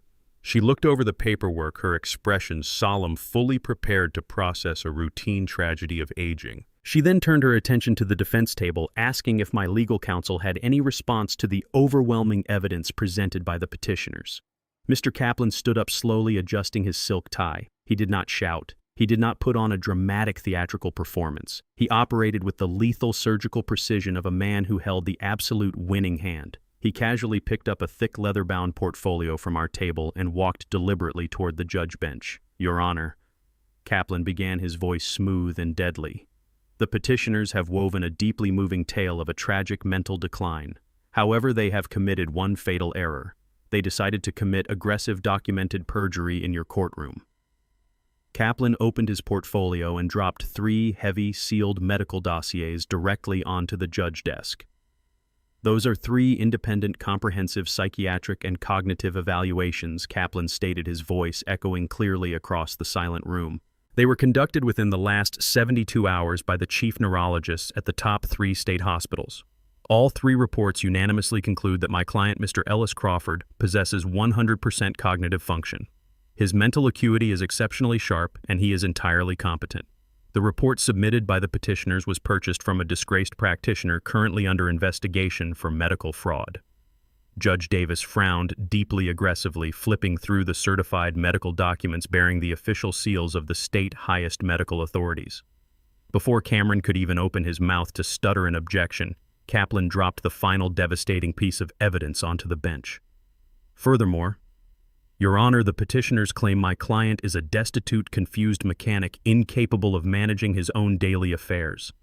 Kaplan continued, pulling a stack of corporate financial filings from his briefcase. "I submit to the court the official finalized corporate registry for the Horizon Urban Development Group. My client is not an incompetent ward of the state. He is the active co-chairman and 40% equity partner of an $18 million commercial real estate project currently reshaping the city financial district. He manages multi-million-dollar corporate leases and oversees a massive corporate board. He is of incredibly sound mind, and the petitioners are actively attempting to execute a hostile, fraudulent takeover of his massive financial estate to cover their own severe personal bankruptcies." The color instantly violently drained from Cameron and Sydney faces. Their smug, victorious expressions melted into absolute petrified white horror. Cameron gripped the edge of his table, his knees buckling slightly as the sheer magnitude of his catastrophic miscalculation crushed him. They had brought a fake doctor note to a fight against an $18 million corporate titan. Judge Davis slammed her heavy wooden gavel down onto the sounding block with a thunderous, furious crack that shook the entire courtroom.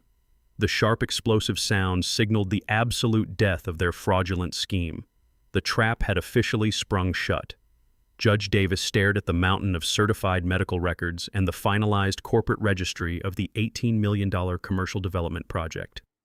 The silence in the courtroom was so profound you could hear a pin drop. She looked down at Cameron, her eyes burning with absolute judicial fury. "You came into my courtroom, placed your hand on a Bible, and swore under penalty of perjury that your father was a violent, incapacitated danger to society." She began, her voice dripping with venom. "You submitted a fraudulent medical evaluation from a disgraced practitioner. You attempted to use the legal system to execute a hostile financial takeover of a competent, highly successful man." Mr. Kaplan was not finished. He stepped forward and formally submitted a secure flash drive containing the pristine 4K security footage from my garage, along with the crisp audio recording of Cameron and Megan actively conspiring to commit arson for an insurance payout. He informed the court that the police report Cameron had filed was a deliberate, malicious fabrication designed to frame me. Judge Davis watched a brief transcript of the digital evidence on her monitor. Her face turned to pure stone. She officially denied the petition for conservatorship with extreme prejudice. But she did not stop there. She looked directly at the armed court bailiff standing near the heavy oak doors. "Take this man into custody immediately," she ordered, her voice echoing off the wooden panels. "I am holding him in direct contempt of court and issuing an immediate bench warrant for felony perjury, insurance fraud, and conspiracy to commit arson." 2 heavy-set bailiffs marched directly down the center aisle. Cameron panicked. He backed away from the defense table, his hands raised, begging the judge, begging his highly paid lawyer, and finally turning his desperate, pathetic eyes toward me. "Dad, please tell them it is a mistake. You cannot let them do this." I sat perfectly still in my tailored suit, adjusting my gold watch. I did not blink. I did not offer a single word of mercy. The bailiffs grabbed Cameron roughly by the shoulders, spinning him around. The cold, heavy steel of the handcuffs snapped violently around his wrists. the metallic clicks echoing like gunshots in the quiet room. My son, the arrogant executive who had thrown my clothes into a trash bag on Thanksgiving, was publicly humiliated, stripped of his dignity, and dragged out of the courtroom like a common criminal. The swift, brutal hammer of justice did not solely fall on Cameron. The ultra-high-definition security footage Kaplan submitted to the district attorney did not just capture my son striking the lighter. It perfectly documented Megan standing right beside him, actively orchestrating the arson and eagerly plotting to frame me for a violent physical assault. Her desperate, calculated attempt to betray her husband and strike a backroom deal with me had completely backfired. Judge Davis issued a secondary arrest warrant for her immediate apprehension as a co-conspirator. I knew exactly what was happening across town at that very moment. The police were pulling up to her pristine suburban home, shattering her carefully maintained country club illusion. Megan was a woman who relied entirely on fake tears, emotional manipulation, and her perceived social status to navigate her way out of consequences. But fake tears are absolutely useless against irrefutable digital evidence and federal fraud charges. Her expensive silk blouses and her arrogant elitist attitude could not save her from the cold reality of a jail cell. She was going down in flames, entirely implicated by her own boundless, ruthless greed. I walked out of the heavy oak doors of the courtroom with Kaplan by my side. Sydney followed closely behind us, her entire body trembling violently. She had just watched her brother get hauled away in steel handcuffs, and her mind was completely short-circuiting. She stumbled out into the bright sunlight of the courthouse steps, pulling her phone from her designer purse with shaking hands. Colin was waiting at the bottom of the massive concrete steps. He had not attended the hearing, choosing instead to wait outside, nervously pacing back and forth. His face was pale, his suit wrinkled, still recovering from the violent, terrifying encounter with his underground debt collectors. Just as Sydney reached the bottom step to tell him the horrific news about Cameron, the phone in Colin's hand began to ring loudly. He snatched it up, answering it with a frantic, desperate tone. I stood at the top of the courthouse steps, watching the absolute destruction of his life unfold in real time. The call was from the lead corporate attorney representing Apex Sentinel Holdings, the anonymous private equity firm that had just purchased 51% of their startup.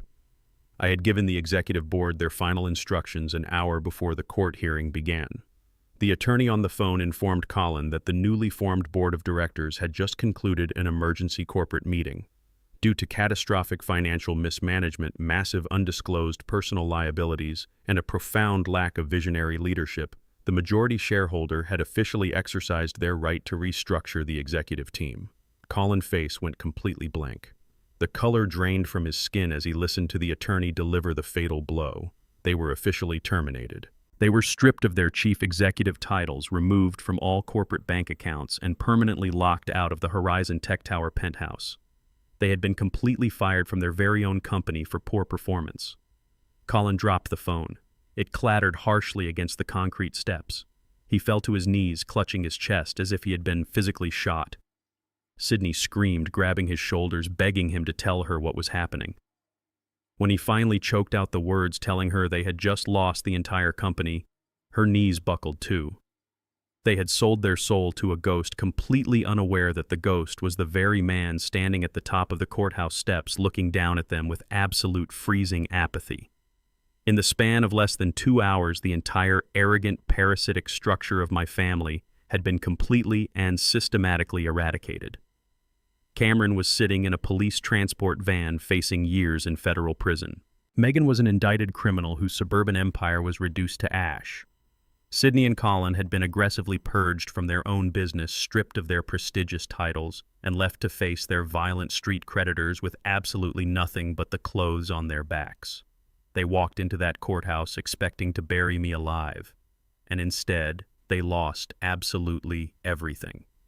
The devastating reality of their termination had barely registered before a new, far more terrifying threat materialized in their minds. Colin and Sydney were no longer the chief executives of their heavily funded startup, but they were still legally and personally bound to the most expensive commercial lease in the entire financial district.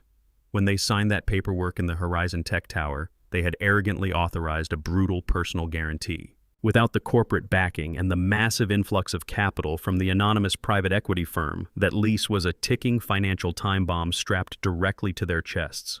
If they defaulted on the monthly payments, Horizon had the absolute legal right to instantly liquidate their private assets, their luxury vehicles, their sprawling suburban home, their remaining depleted bank accounts. Everything was on the chopping block. To make matters infinitely worse, Colin's phone buzzed relentlessly in his pocket as they stood frozen on the courthouse steps. The underground street lenders had somehow caught wind of the corporate shakeup. The text messages were no longer vague demands for payment. They were explicit violent threats promising immediate physical harm if the cash was not produced by nightfall. Pure, unadulterated panic completely took over. They scrambled from the courthouse steps, practically sprinting through the crowded downtown streets to reach the Horizon headquarters. They burst through the revolving glass doors of the pristine lobby, their previous sophisticated arrogance completely eradicated. Colin was sweating profusely, his tie loosened and his designer jacket wrinkled. Sydney was hyperventilating, her mascara slightly smudged from crying outside the courtroom. They bypassed the standard reception desk and aggressively demanded an emergency meeting with David, the senior leasing director who had originally processed their contract. David, operating under my strict prior instructions, received them in a glass-walled conference room on the ground floor. He sat perfectly still, maintaining a flawless, cold corporate facade as Colin desperately pleaded their case. Colin begged for a mutual termination of the contract, frantically explaining that a hostile corporate takeover had just stripped them of their company. He promised to pay a standard cancellation penalty if they could just tear up the personal guarantee. Sydney sat beside him, weeping openly, begging for financial mercy from a corporation she thought was completely faceless. David listened to their pathetic, frantic begging without showing a single ounce of human empathy. When they finally stopped talking, gasping for air, David smoothly closed his leather portfolio. He informed them in a flat, clinical tone that a lease cancellation of this massive magnitude, specifically one involving a comprehensive personal asset guarantee, could not be authorized by a standard leasing director. It required the direct, explicit approval of the highest authority within the Horizon Urban Development Group. He told them that the co-chairman of the entire multi-billion-dollar enterprise happened to be operating out of the flagship office today. He offered to take them upstairs to plead their pathetic case directly to the top. Colin and Sydney eagerly accepted the offer, desperately clinging to this final microscopic sliver of hope. They genuinely believed they could use their polished societal charm to manipulate some eccentric wealthy billionaire into showing them pity. David led them past the main elevator banks and unlocked a private gold-trimmed executive elevator requiring a biometric security scan. The heavy steel doors slid shut, sealing them inside the quiet velvet-lined cabin. The ascent to the 60th floor was rapid, but agonizingly silent. Sydney nervously smoothed down her designer pantsuit, attempting to regain some semblance of her fake upper-class dignity. Colin wiped the heavy sweat from his forehead with the back of his trembling hand, silently mouthing the pathetic, desperate pitch he was about to deliver. They were preparing to beg for their absolute survival. The elevator softly chimed as it reached the absolute apex of the tech tower. The doors glided open, revealing a sprawling, breathtaking penthouse suite. The floors were imported black marble, and the walls were lined with original modern art. At the far end of the cavernous room stood a massive custom-built mahogany desk facing a panoramic wall of floor-to-ceiling glass windows that overlooked the entire sprawling city. A high-backed black leather executive chair was turned away from the room, facing the expansive skyline. David stopped at the threshold of the office, gesturing for Colin and Sydney to step forward onto the plush, thick carpet. He announced their presence in a crisp, formal tone, stating that the former executives of the startup were here to beg for a release from their commercial obligations. They stepped forward, their bodies rigid with profound anxiety. I sat in the heavy leather chair, looking out over the city I had helped build from the dirt up. I was wearing the exact same pristine $5,000 midnight blue tailored suit I had worn to completely dismantle Cameron in the county courtroom just an hour prior. I slowly swiveled the massive chair around to face them. I did not smile. I did not offer a warm, fatherly greeting. I looked at them with a gaze as sharp and unforgiving as a hunting knife.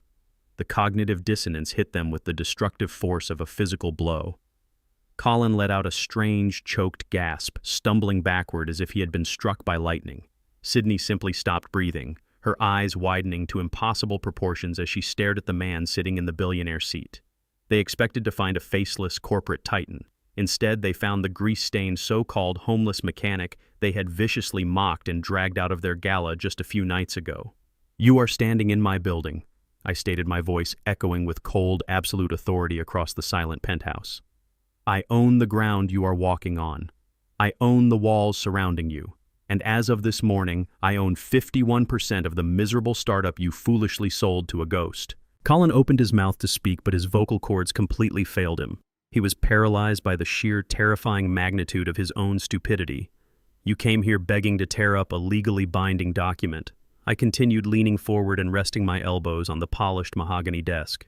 "You wanted to play the high society game, but you failed to read the fine print of your own massive arrogance. You looked at my calloused hands and my work boots, and you saw nothing but a filthy embarrassment. You completely forgot that those very boots purchased the elite private education you bragged about.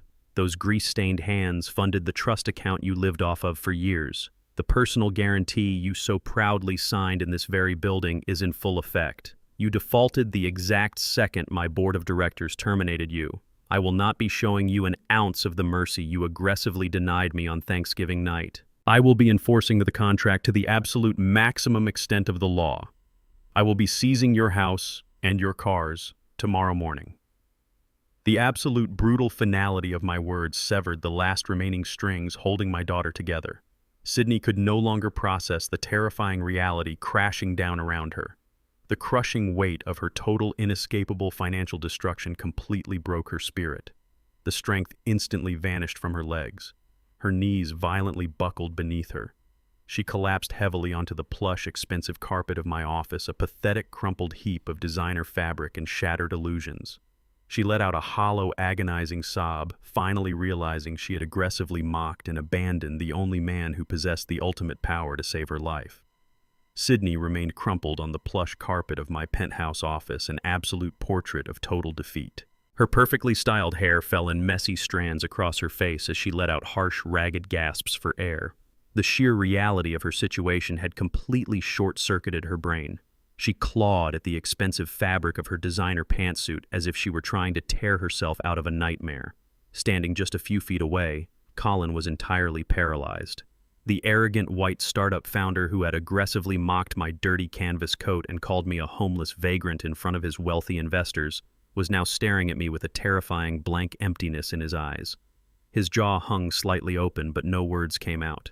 His mind was violently struggling to reconcile the image of the grease-stained mechanic with the immaculately dressed corporate titan sitting in the custom leather chairman's seat.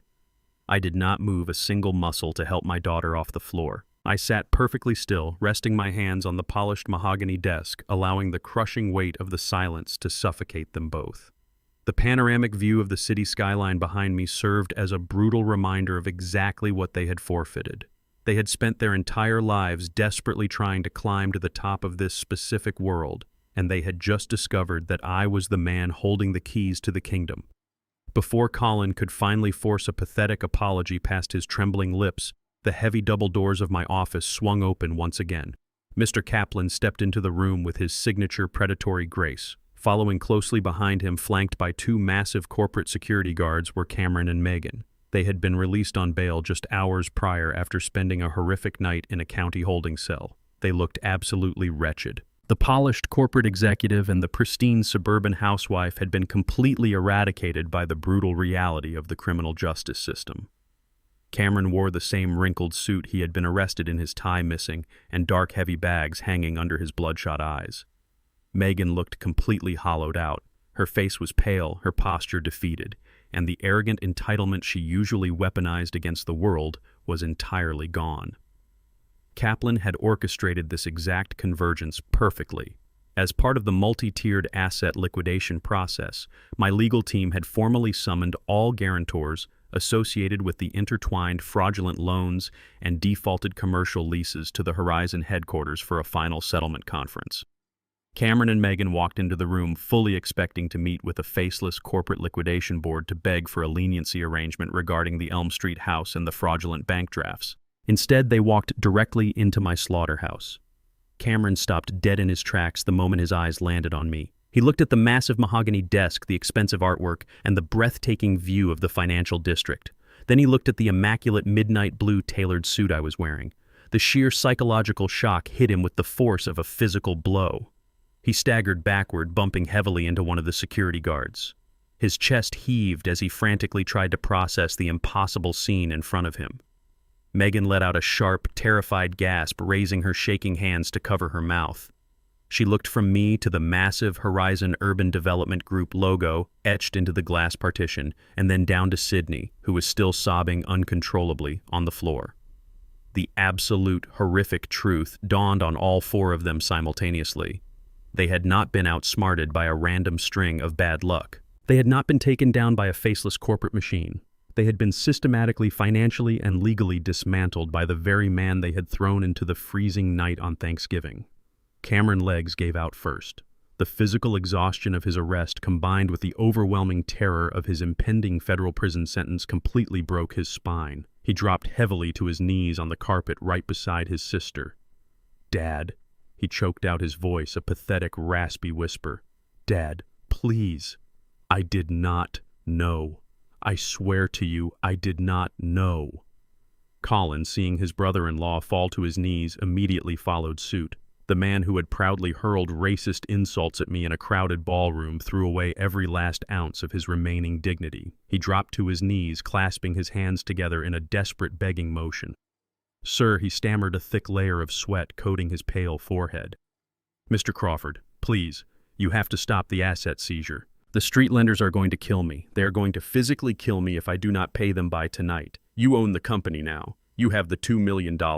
Please just release the funds and save my life." Megan, the woman who had viciously mocked the smell of my work boots and actively plotted to frame me for a violent assault, sank slowly to her knees beside her husband. The sheer terror in her eyes was intoxicating to witness. Ellis, she wept, large, genuine tears streaming down her face, ruining her leftover makeup. "I am so sorry. We were desperate. We were drowning in debt, and we made terrible mistakes. Please, do not take the house. Do not put me out on the street. I will do anything. I will sign whatever you want. Just please forgive us." Sydney finally lifted her head from the floor, her face flushed and streaked with tears. She crawled forward on her hands and knees, reaching out desperately toward the edge of my mahogany desk. "Daddy," she cried, using a childhood nickname she had not spoken in 30 years. "I am so sorry I yelled at you. I am so sorry I was embarrassed of you. I see it now. I see how brilliant you are. Please do not take my company away. We can run it together. You and me, father and daughter. Please just give me one more chance." I sat back in my high-backed leather chair and looked down at the four of them. 4 absolute parasites groveling on the floor of my empire. They were weeping violently, their voices overlapping in a chaotic, desperate chorus of apologies and pleas for mercy. But as I listened to their frantic words, I felt a profound, icy clarity wash over me. I looked deep into their panicked eyes and I saw the absolute ugly truth. They were not crying for Ellis Crawford. They were not shedding a single genuine tear for the father they had abandoned, the father-in-law they had mocked, or the elderly man they had attempted to drug and lock inside a state psychiatric ward. They were crying exclusively for the billionaire sitting in the chairman's seat. They were mourning the loss of their luxury cars, their country club memberships, their fraudulent startup, and their pristine suburban illusion. They were apologizing to my bank accounts. If I were still wearing that grease-stained canvas coat sitting in my rusted mechanic shop, they would still be actively conspiring to bury me alive. I did not raise my voice. I did not scream or curse at them. Anger is an emotion reserved for people who still care, and I had completely run out of care for these individuals months ago. I slowly opened the top drawer of my desk and pulled out 4 thick, heavy manila folders. I tossed them casually onto the center of the glass overlay. The heavy folders landed with a sharp thud that instantly silenced their chaotic crying.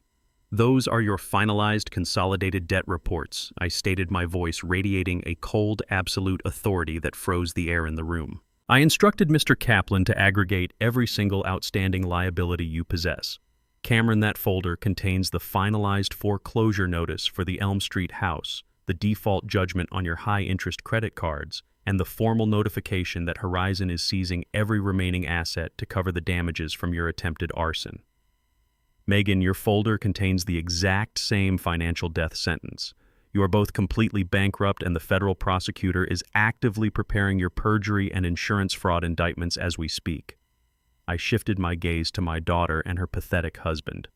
Colin, your folder details the immediate liquidation of your personal estate based entirely on the personal guarantee you proudly signed in this very building. Horizon is seizing your home, your vehicles, and your personal bank accounts to cover the multi-million-dollar corporate lease you defaulted on yesterday. And Sydney, your folder contains the finalized corporate restructuring documents. Apex Sentinel Holdings has officially dissolved your position. You own absolutely nothing. Sydney let out a sharp, agonizing wail, clutching her chest as if she could physically hold her shattered life together. Cameron stared blindly at the thick folder, his hand shaking too violently to even reach out and touch it. Dad, Cameron whispered, his voice completely devoid of hope. You cannot do this. We are your family. We are your blood. I leaned forward, resting my forearms on the desk, and looked directly into his defeated eyes. My family died on Thanksgiving night, I said, my voice dropping to a lethal quiet tone. The father who loved you, the father who sacrificed his blood and sweat to build a roof over your head, died the exact second you threw his clothes into a black trash bag and locked him inside a state facility. You traded my humanity for a forged medical document. You looked at a lifetime of my hard work and saw nothing but a cash register you could smash open for your own greedy convenience. I slowly stood up from the leather chair towering over them in my tailored suit. You wanted to play the corporate game? I continued, looking down at the four broken figures on the floor. You wanted to be ruthless high society elites who stepped on the working class to elevate yourselves. Well, you finally made it to the top floor. And this is exactly how the real game is played. You lost. You bet your entire lives against the intelligence of a grease-stained mechanic, and you lost absolutely everything. I pressed a small silver button on my desk console.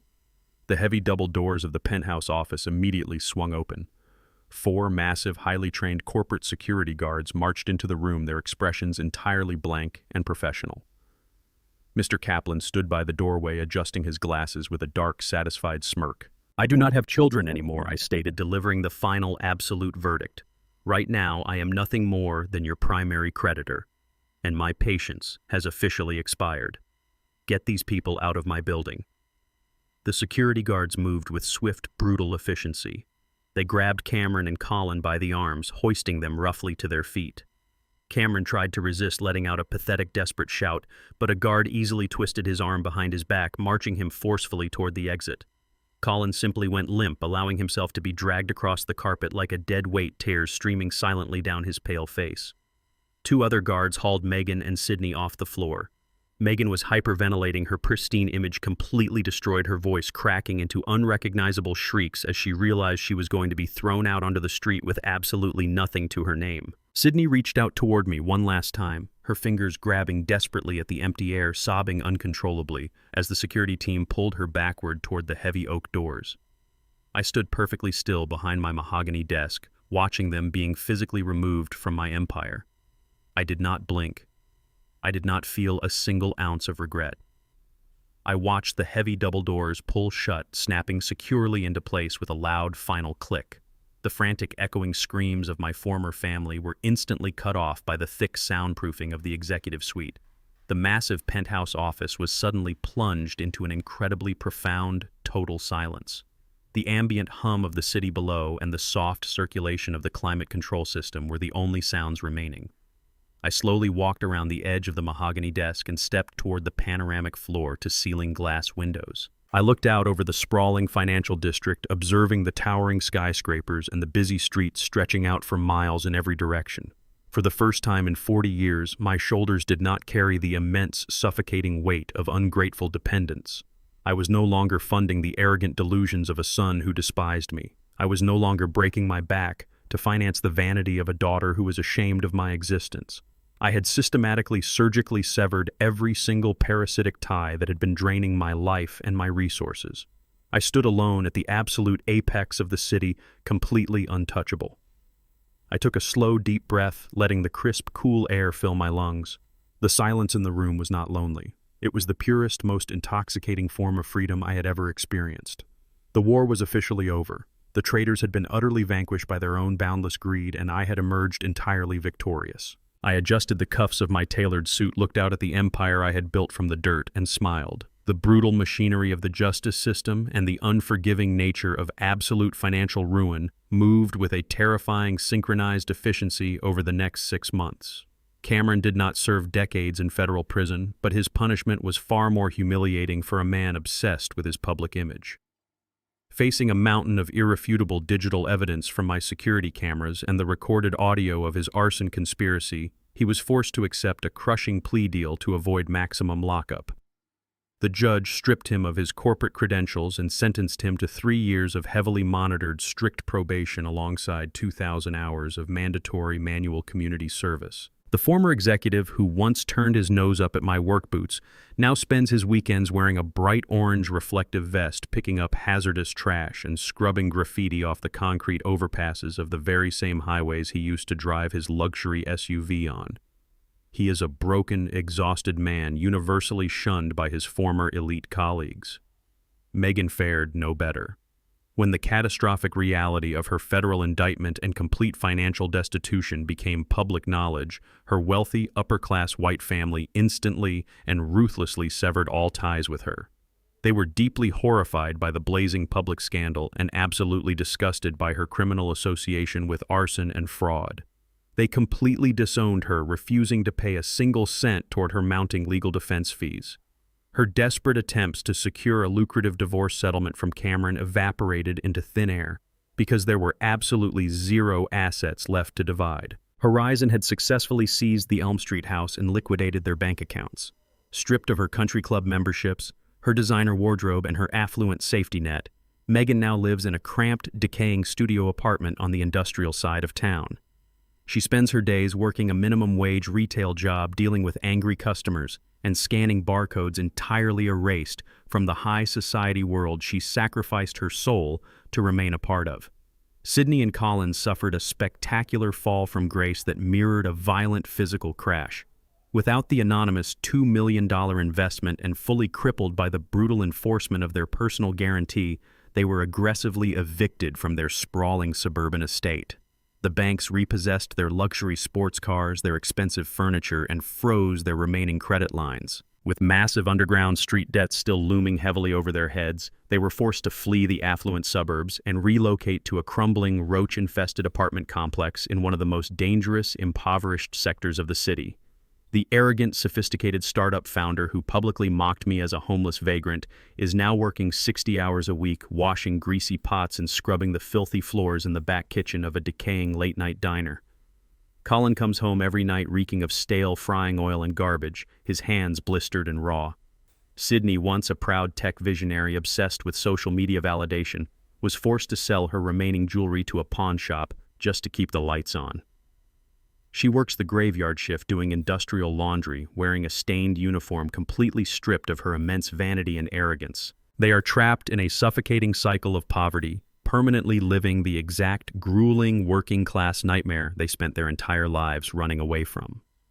Despite possessing the absolute power to witness their daily misery, I do not spend my time gloating over their profound destruction.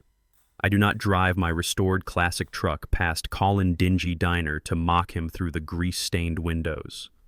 I do not monitor Cameron community service schedule to laugh at him picking up highway trash. Gloating is a pathetic, petty emotion reserved for small-minded people, and I am a master builder, not a malicious destroyer. When Mr. Kaplan visited my penthouse office to deliver the finalized court briefings and the official asset liquidation reports detailing their total absolute ruin, I simply read the documents, nodded my head, and filed the paperwork away in a heavy steel drawer. I did not celebrate with expensive champagne or throw a lavish victory party. Instead, I felt a deep, quiet, profound equilibrium restore itself to the universe. The incredibly toxic parasites that had ruthlessly attached themselves to my life and drained my resources had been surgically permanently removed. The suffocating weight I had carried on my shoulders for decades was completely gone. The profound peace I experience every single day is not born of malice or vengeance. It is born of crystal-clear clarity. The universe and the legal system had simply allowed them to reap the exact horrific harvest they had so maliciously and violently sown. The scales of justice were perfectly, flawlessly balanced.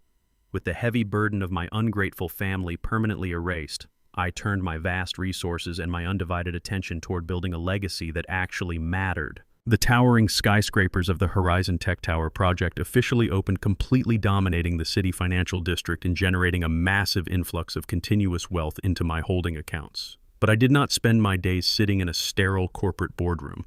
I took a massive portion of those commercial profits and directed them straight back into the very dirt where my empire began. I ordered the complete demolition of my old rusted mechanic shop. The decaying corrugated metal roof, the oil-stained concrete, and the broken chain-link fences where my son once attempted to burn my legacy to ash were completely torn down and cleared away. In its place, I funded the construction of a massive state-of-the-art modern educational facility. The heavy glass double doors at the front entrance proudly bear the name Corinne Technical Training Center, etched in bright, bold lettering honoring the only woman who ever truly stood by my side through the darkest freezing winters. The interior of the massive campus is flooded with natural light, featuring rows of pristine hydraulic auto lifts, advanced diagnostic computer bays, and comprehensive electrical welding stations. It is a fully funded elite vocational academy dedicated exclusively to empowering the youth of the city. I do not wear a $5,000 tailored suit anymore. Every morning I put on a clean, heavy canvas work coat and step onto the immaculate garage floor. I am surrounded by hundreds of young, disadvantaged black men and women. These are kids who grew up on the exact same unforgiving streets I did. Kids who have been repeatedly told by society that they are worthless, uneducated, and destined for absolute failure. I stand in the center of the bustling workshop teaching them how to completely rebuild a shattered transmission, how to safely wire a high-voltage electrical grid, and how to master the complex pneumatic tools that line the walls. I teach them the profound absolute dignity of working with their own two hands. I look into their eager, respectful eyes, and I see the relentless hunger to build a stable, successful future for themselves. They do not look at me with the cold, greedy entitlement that infected my own bloodline. They look at me with genuine, profound respect and eager gratitude. I provide them with full tuition scholarships, top-tier professional certifications, and guaranteed job placement contracts within the massive Horizon maintenance infrastructure. I am taking the immense wealth my family tried to steal and using it to systematically pull hundreds of marginalized youth out of grinding poverty. I watch these incredible young men and women graduate from my program, proudly holding their certification diplomas, ready to conquer the world with highly specialized skills that no corrupt bank or greedy relative can ever take away from them. This thriving campus, filled with the loud metallic hum of active machinery and the bright, hopeful laughter of the next generation, is my ultimate, undisputed masterpiece. I have learned the hardest, most painful lesson a man can ever endure. Blood does not automatically make a family. True family is forged in the fires of mutual respect, genuine, unwavering loyalty, and shared, honest struggle. I spent decades of my life desperately trying to buy the love and affection of parasitic people who viewed my very existence as a disposable financial transaction. I will never ever make that horrific mistake again. I do not need the hollow validation of toxic, ungrateful relatives to prove my inherent worth as a man. I took the broken, rusted pieces of my tragic history and I meticulously built an untouchable empire from the absolute ground up. I survived their vicious betrayal, I permanently reclaimed my stolen dignity, and I built a powerful living legacy that will outlast us all. I forged my own way. There is one final profound lesson I took away from the ashes of my former life. It is a truth that goes far beyond the painful reality of family betrayal. It is the catastrophic danger of valuing hollow optics over actual substance. For years I watched my children and their spouses desperately chase the illusion of high society. They leased luxury vehicles they could not afford, purchased designer suits on high-interest credit cards, and threw lavish galas with borrowed money. They spent their entire existence aggressively polishing a fragile glass facade, completely terrified that the world might eventually discover how financially and morally bankrupt they truly were. They looked at my grease-stained canvas coat and my calloused hands, and they saw nothing but pathetic failure.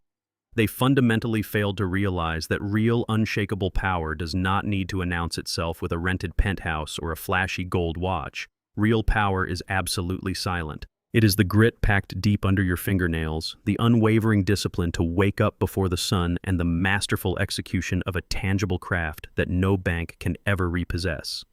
When the storm of reality finally hit them, their pristine paper empire violently disintegrated in a matter of hours because its foundation was built entirely on lies and leverage. My empire stood completely untouched because it was anchored deep in the concrete by decades of relentless, honest labor. This is the exact philosophy I instill in every single young person who walks through the heavy doors of my training center today. Society will aggressively try to sell you a heavily mortgaged lie telling you that success only looks like a corner office. Do not fall into that trap. Master your trade, build your foundation in the dirt, and let your undeniable competence speak for itself. If my journey resonated with you and you believe that true strength comes from hard work rather than fake appearances, please hit the like button, subscribe to the channel, and share your own stories of overcoming toxic environments in the comments below.